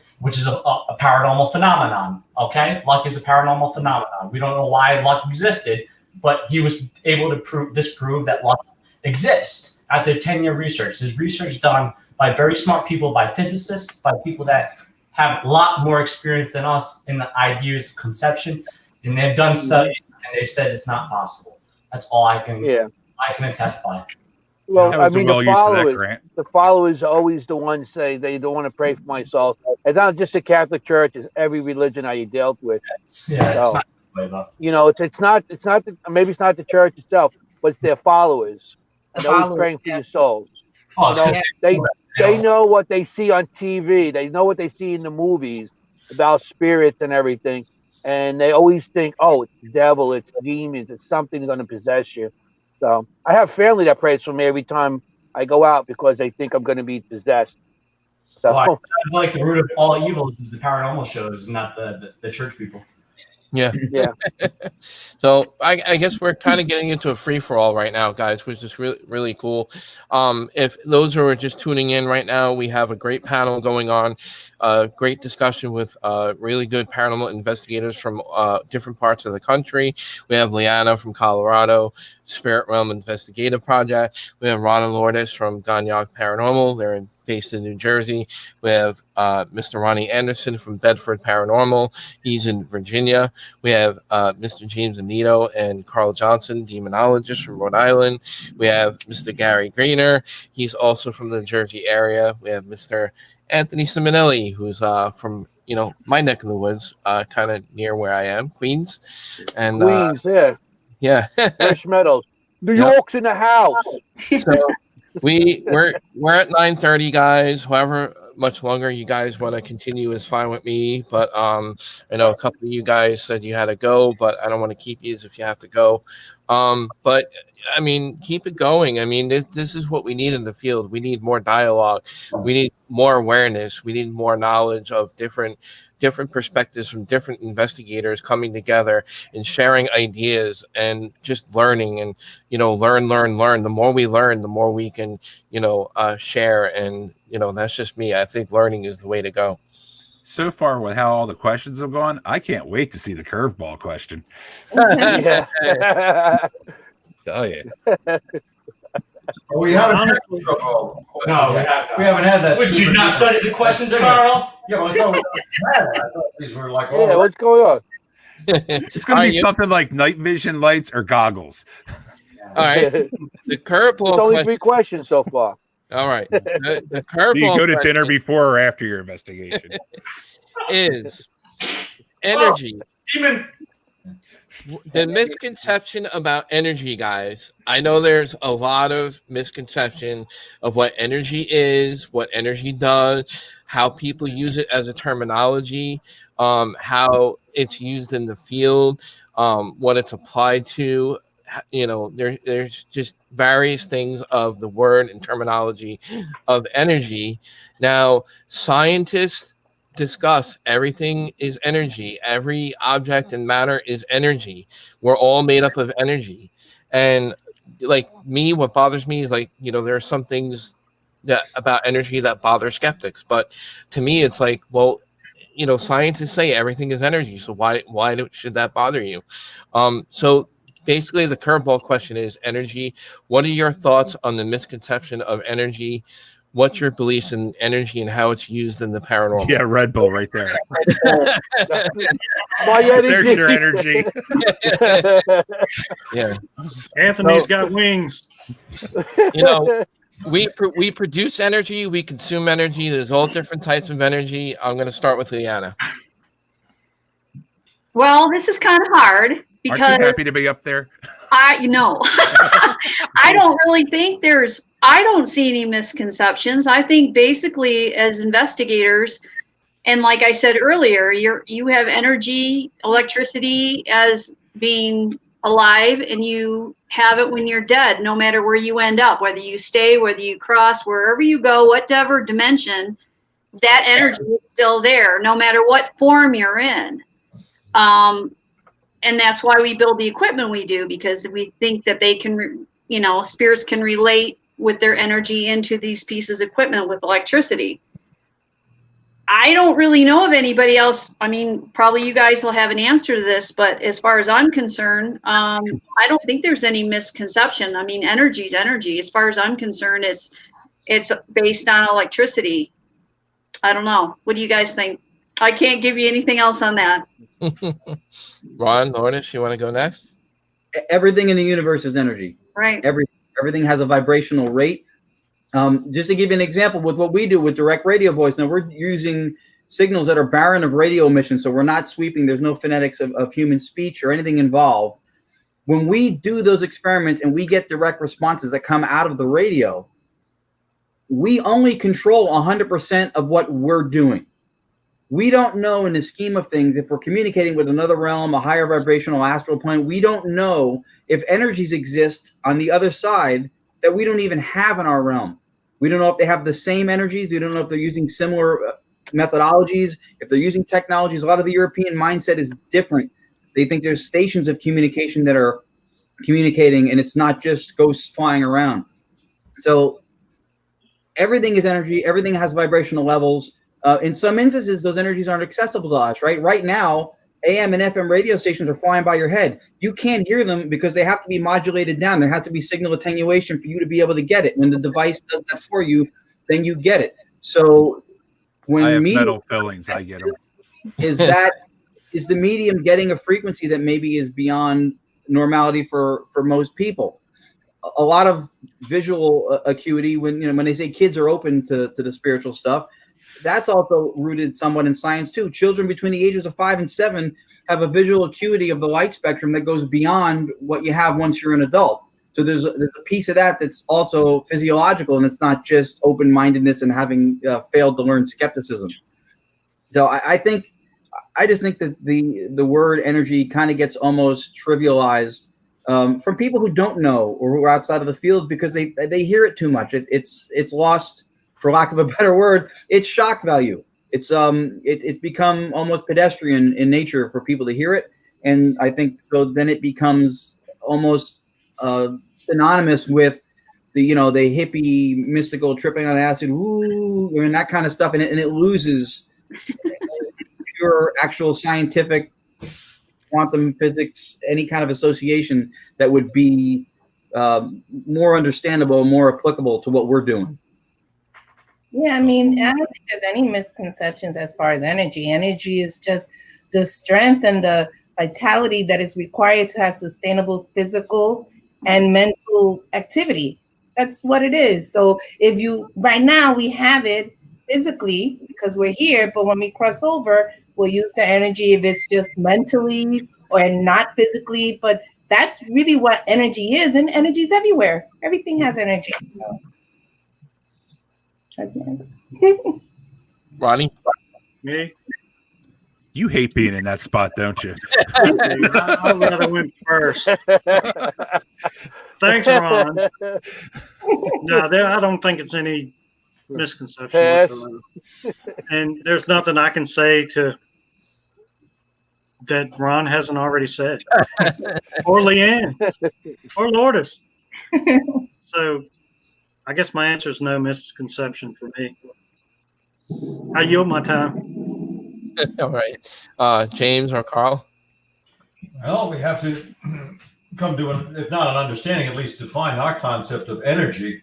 Energy is excitation of particles. Principle, the basic law of thermodynamics that people love to quote is energy cannot be created nor destroyed by ordinary chemical means. Now, that's kind of an oversimplification, I think. I think energy can run out, but a principle of energy is that when two pockets or isolations of energy or containments of energy come together, they can either repel each other or they can combine, be mutually absorbed in each other. And that's what happens with I think our interaction with the spirit realm is that we can repel them. They're not like us, they vibrate at a different rate, different frequency, or we can join with them through actually a mental communication with the spirits. Not to get into channeling or anything, but if we just make a positive statement, and positive in the sense that we want to communicate with you, we come to you respectfully. We'd like to hear if you have any message for us. You're not repelling that unique energy. You're combining the two. You're aligning the frequencies and you're combining the energies. So that in that way it applies to the paranormal. But if I could have the whole show sometime, I'll talk about my paraparticle. I have my notes with me. Yeah, that's a whole nother show in itself. I'm that charismatic that I could make it interesting enough for an hour. Oh yeah, I'll touch upon it because I actually like his theory, and actually it is a theory that a lot of physicists believe in as well. That ghosts aren't necessarily because if you look at how it is matter, right? So some physicists and some theorists believe that it is quasi-particle, something that you can't see, that is very minute, even though it lacks intelligence. It still can communicate, even though you can't see it. It's smaller than a pinneedle, and that would be something he would explain, something a physicist would explain as well. That theory is out there. It's an interesting theory. Energy, I think, can be misconceptualized depending on how you use it. But no, I think it's a standard term that is applicable in many different ways in the paranormal field, and of course, science and physics. So nice. Well said. In a sense, matter is condensed energy. Yeah. It can be expanded and dissipated, then it becomes pure energy. As long as it has a volume, a mass, it has a certain it checks off. Then it is, which would explain why some people have disappeared. If we produce energy and we consume energy, that energy that's in us and even in our brain and our consciousness has to go somewhere. One thing I do want to add, though, is our mind is electrons and our mind is electricity. And I do think a lot of the times, too, though, is we represent that energy. We present through either telekinesis or PK activity. And I think that is more prevalent than our friendly ghosts that we tend to believe.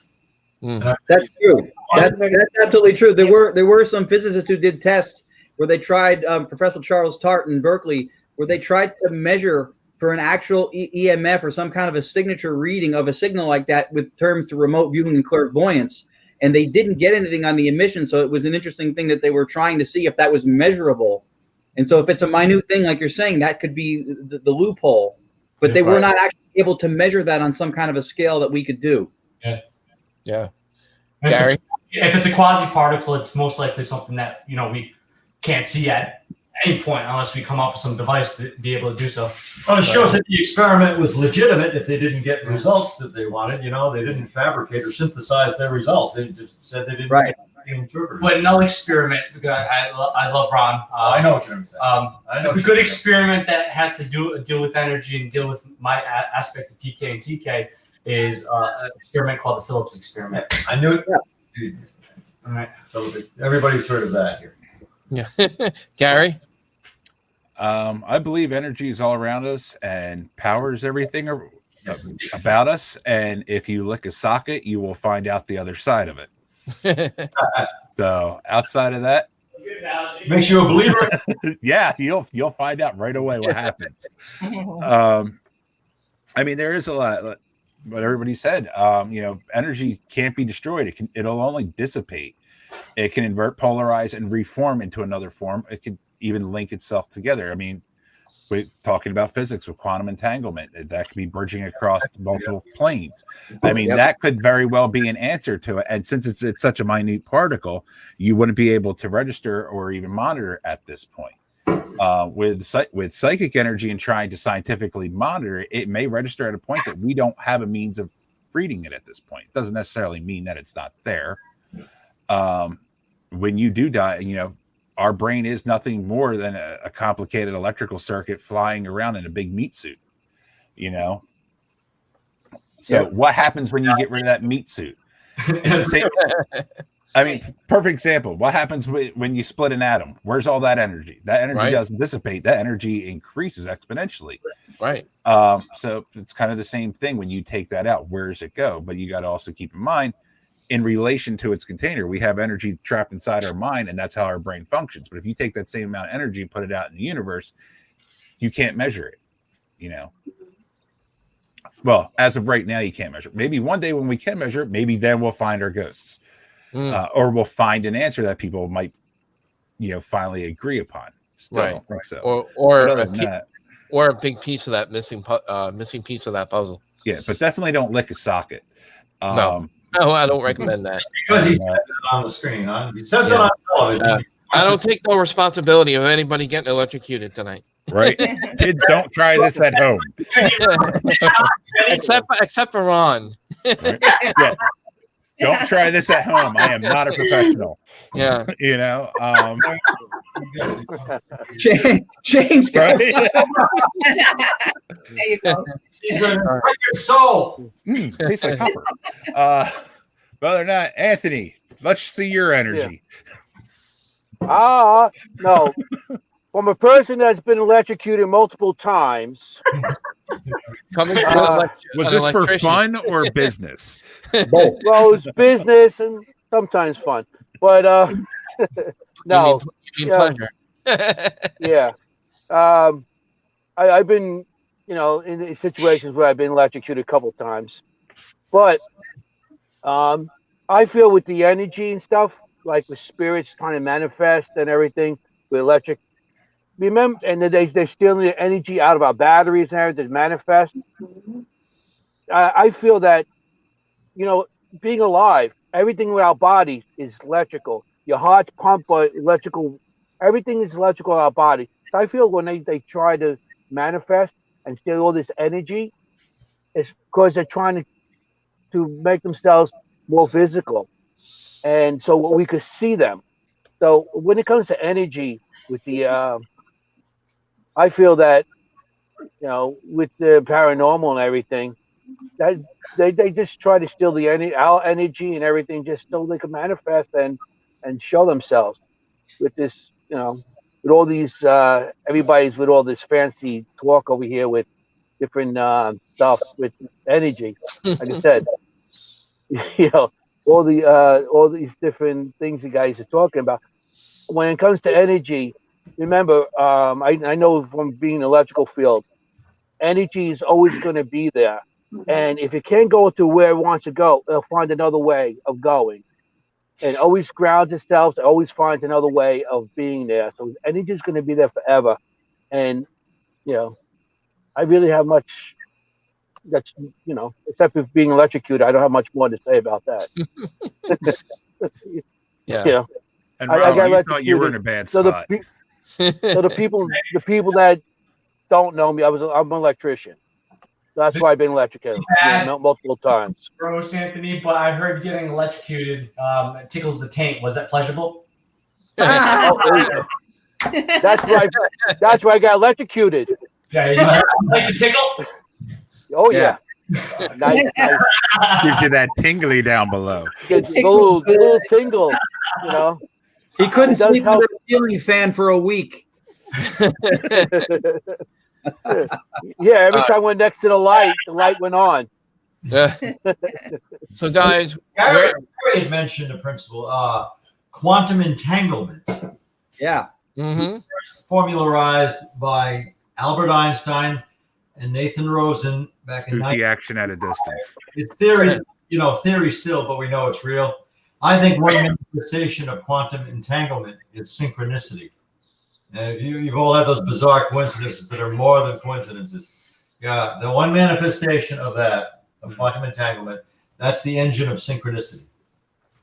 Well, think about it in a basic form, the magnetic polarities. Yes.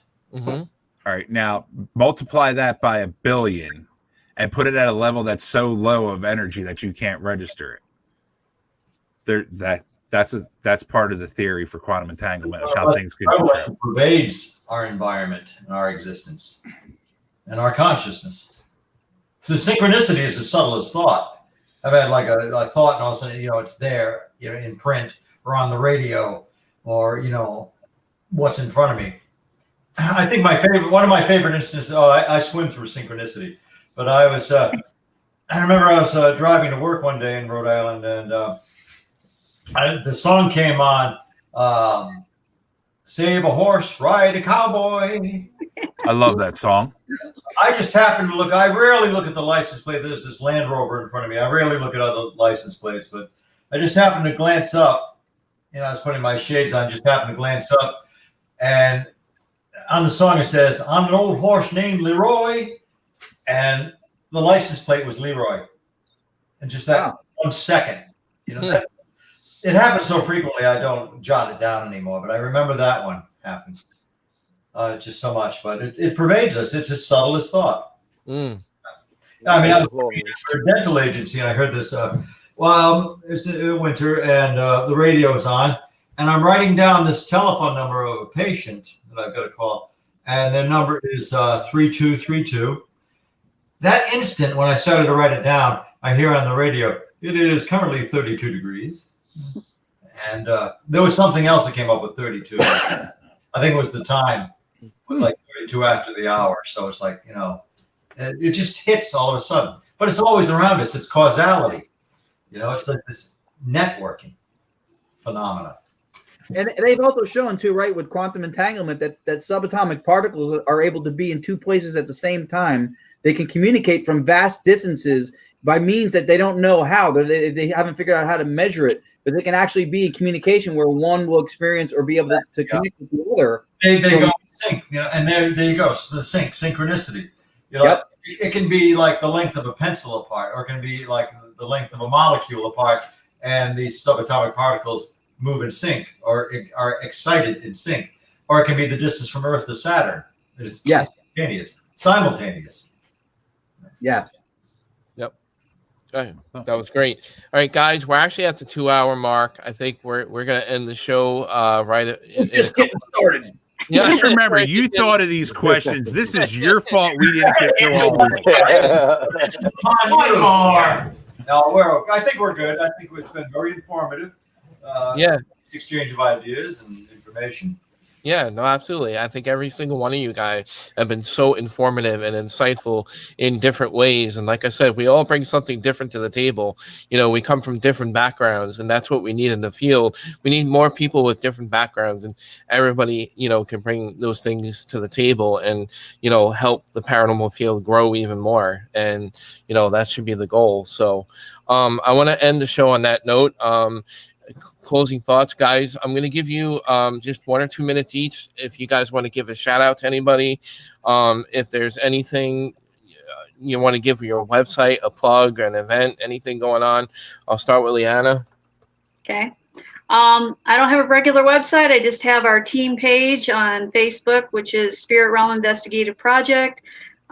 We have been on the Paranormal Challenge, My Ghost Story, and soon to come is True Ghost Stories, which is 12 teams from around the country.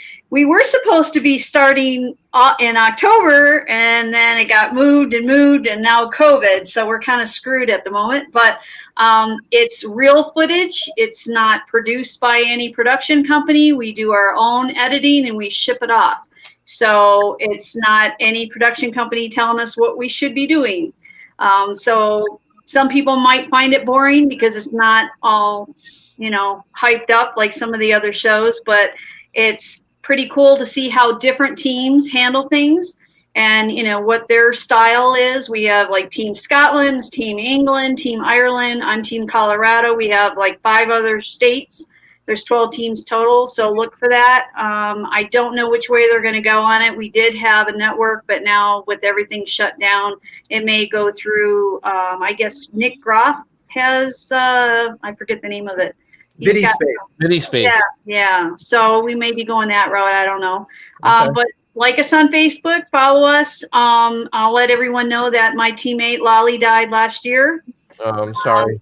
So I have new teammates, but I haven't rolled out all that information because I want to pay homage to her for the episodes that she was involved with. So if people are wondering about that, the new teammates will be part of it pretty soon. But just check us out on Facebook, and it was great to meet all you folks. Maybe I'll get to go back east someday. I'm originally from Michigan, so I've been out here since '84 in Colorado, but I'd love to go on a little excursion with you guys at some point. That'd be You're cool. more than welcome to come visit. Okay. Yeah. You don't want to come here. It's dirty here. We'll come visit you. Okay. You want to come there. Yeah. You got a couch, right? You're more than welcome. Yeah. Okay. Thank you. Yeah, don't hang up. I want to keep everybody on after the show. I'll say my goodbyes after we part ways with the audience. But Okay. Ron and Lourdes, any shout outs, any plugs you want to do? So we're working on putting up a page, and actually Matthew J. Haas in the top left corner did a logo for us, which is amazing. Yeah, he did it amazing. His graphic skills are unbelievable. So we're looking at launching a website. We have a Facebook page now that's called ITC The Invisible Art. We've been over a year now logging a lot of data in what's called direct radio voice, which is the precursor to the sweeping ghost box and really the early European ITC movement. It's fascinating, and so we'll have a website up dedicated to that soon. Shout out to the Entity Voices Paranormal team for watching, for sure. A huge shout out to everybody on the panel, and I mean this with all sincerity. And Leanne, I know we just got to meet through this, and Ronnie as well, but Carl, James, Gary, Anthony, and Matt, I couldn't have more admiration and respect for people like you who do things in the field the way you do it. We all are accountable for ourselves to do the research, to put the work in, and how you do anything is how you do everything. So if you have low standards in anything else in life, it's going to bleed over to other stuff. So you have to keep everything at top shelf. And so for me, this has been an honor and a privilege to be sharing screen time with everybody here. And so that's pretty much all I want to say. I'm a fan of everybody who's here. You guys are all really brilliant. Yep, me too. I'm having COVID. Oh. Yeah. All right. It was fun. The show was fun. It was a pleasure meeting all of you. Well, the ones that I haven't met, and the rest of you guys. I love you all. Yeah, right down there, Anthony. Okay. He never got his ice cream. He's sticking his finger in a socket. That's how I can tell if something's live or not. Ronnie, what do you got coming up? If anybody's in the area, I want to make a trip to the area. April 17th next year, we're doing a conference, and I have the great Matt Haas is going to be speaking there, and this is our 4th year doing it, and we have some good people to come and do it. And I think, like I said, I got Matt, and I got the biker chick. Do y'all know who I'm talking about? Those biker excursions. There's a lot of biker chicks that ride. Whatever kinky stuff you're into, dude. I mean, hey, don't judge me. I'm not judging. I'm waiting for the invites, but hey, it's a pretty big conference, and it's at St. Albans in Radford, Virginia. Right on. It's an awesome event. If y'all want to come, there's a website, theenigmacon.com. It's on Facebook, and we have a website also. And I'd like to thank Matt for letting me do this and meeting a great group of people. I personally have learned a lot from you guys, and I hope this is not like the end of the road for all of us. I like to do it again, or maybe come up there or come out there and. Yeah, we got to finish the rest of the questions, so we have to do it again. Yeah. There'll be a part 2. Yeah. It's an honor to meet you guys and to be a part of this. And Thank you all so much. But yeah, and a big shout out to the Bedford boys, Alan, Scott, and Noah. I hope they're watching. But thank you all. Good to know that you have a voice too. I know. Yeah, right. Who won the bet, by the way? Yeah. I All right. James and Carl. I have this book here. It's precisely 300 pages. $1 a page. All our means of contact there. No, but we are duodemonology. We have a ubiquitous Facebook page, and our manager, shout out to Elise Gianmarco Carlson, cannot be with us tonight because of family obligations. He's getting in the way, but she sends her regards to us all here. Yeah, big shout out to Elise. Yes. Without Elise, the whole dang Opry falls apart. And so we're duodemonology, and Elise is Panorama Paranormal. Mm-hmm.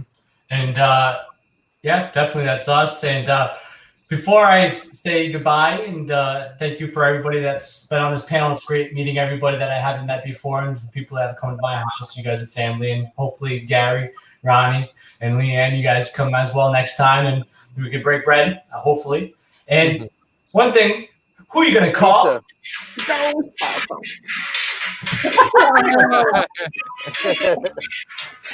He was ready to do that all night. That's energy. That's energy. That's energy. I wish I had that energy. My energy. Yeah, I'm tired now. Yeah, we did it. Nice. Gary, what do you got going on? Nothing. No, I don't have a website. I don't have a channel. I don't have a book coming out. By the way, Carl, I'm getting your book. I want to say thank you for having me here. It's great meeting you, Leanna, James, Carl, Ronnie. I'm glad you got a voice. I really do. I really thought you were mute at one point. Ron and Lord, as always. Anthony, that's my brother right there.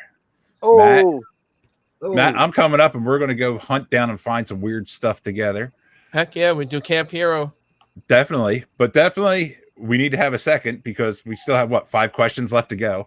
It's your fault. Those 5 questions, with those 5 questions, we're going to have a third.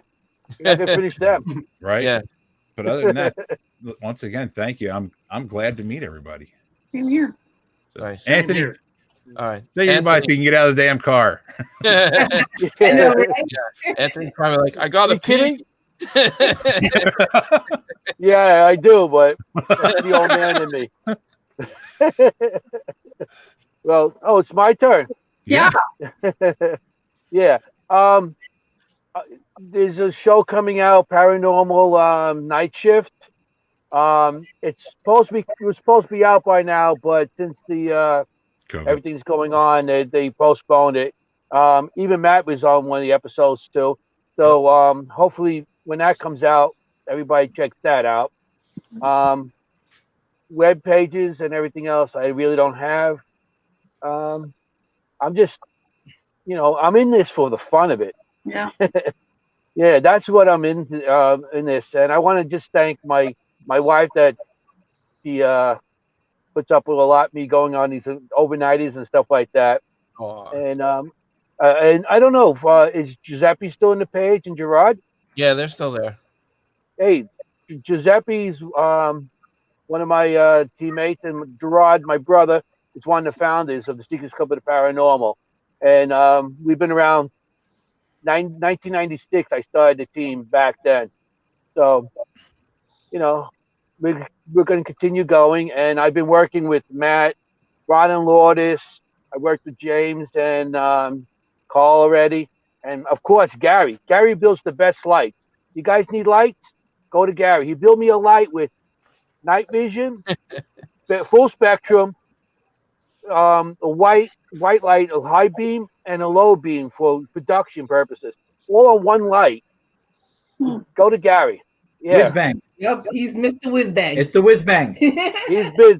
You need stuff. Go to Gary. He's really good. And I need a light, they Gary. work Thank great. you. I need a light. Yeah. What kind of light?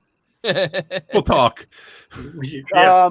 I appreciate being on this panel, and working with some of you and meeting new friends.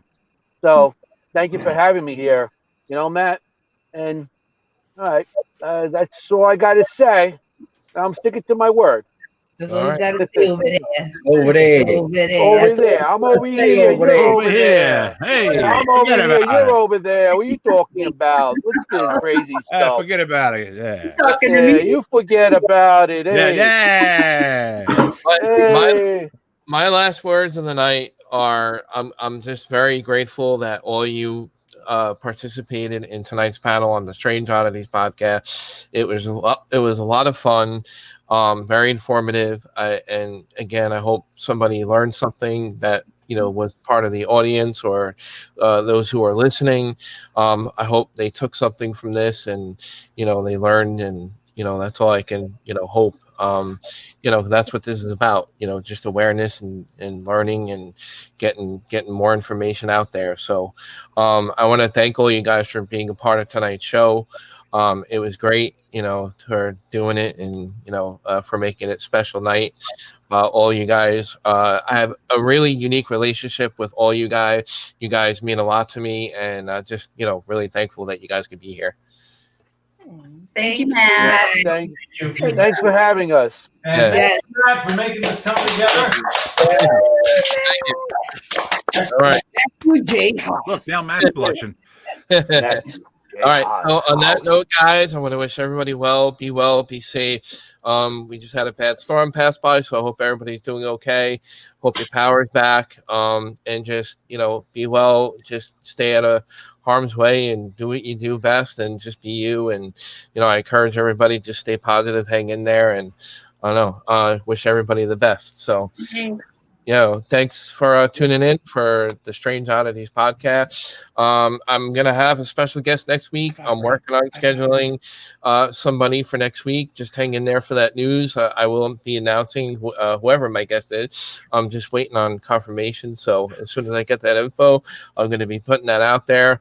Again, guys, email us. strangeodditiespodcast@gmail.com. We have a website, strangeodditiespodcast.wordpress.com. Pretty easy. Guys in the chat, thanks for tuning in. Thanks for your comments. We really appreciate it, for coming tonight. And that's it, guys. We're going to play our exit song here and wish everybody a great night. Good night. Good night, my panorama. Yo! Have a great night, guys. Thank you for tuning in and listening to the Strange Oddities podcast. You can listen to the rebroadcast on the KGRA radio. Check out kgraradio.com for the rebroadcast at 2 a.m. Eastern Time, 11 p.m. Pacific Time. You can catch the Strange Oddities podcast live every week at 8 p.m. Eastern Time, 5 p.m. Pacific Time. Please follow our YouTube channel for our live weekly show at 8 p.m. If you like the show, please give us feedback. Email us at strangeodditiespodcast@gmail.com. You can also visit our website, strangeodditiespodcast.wordpress.com.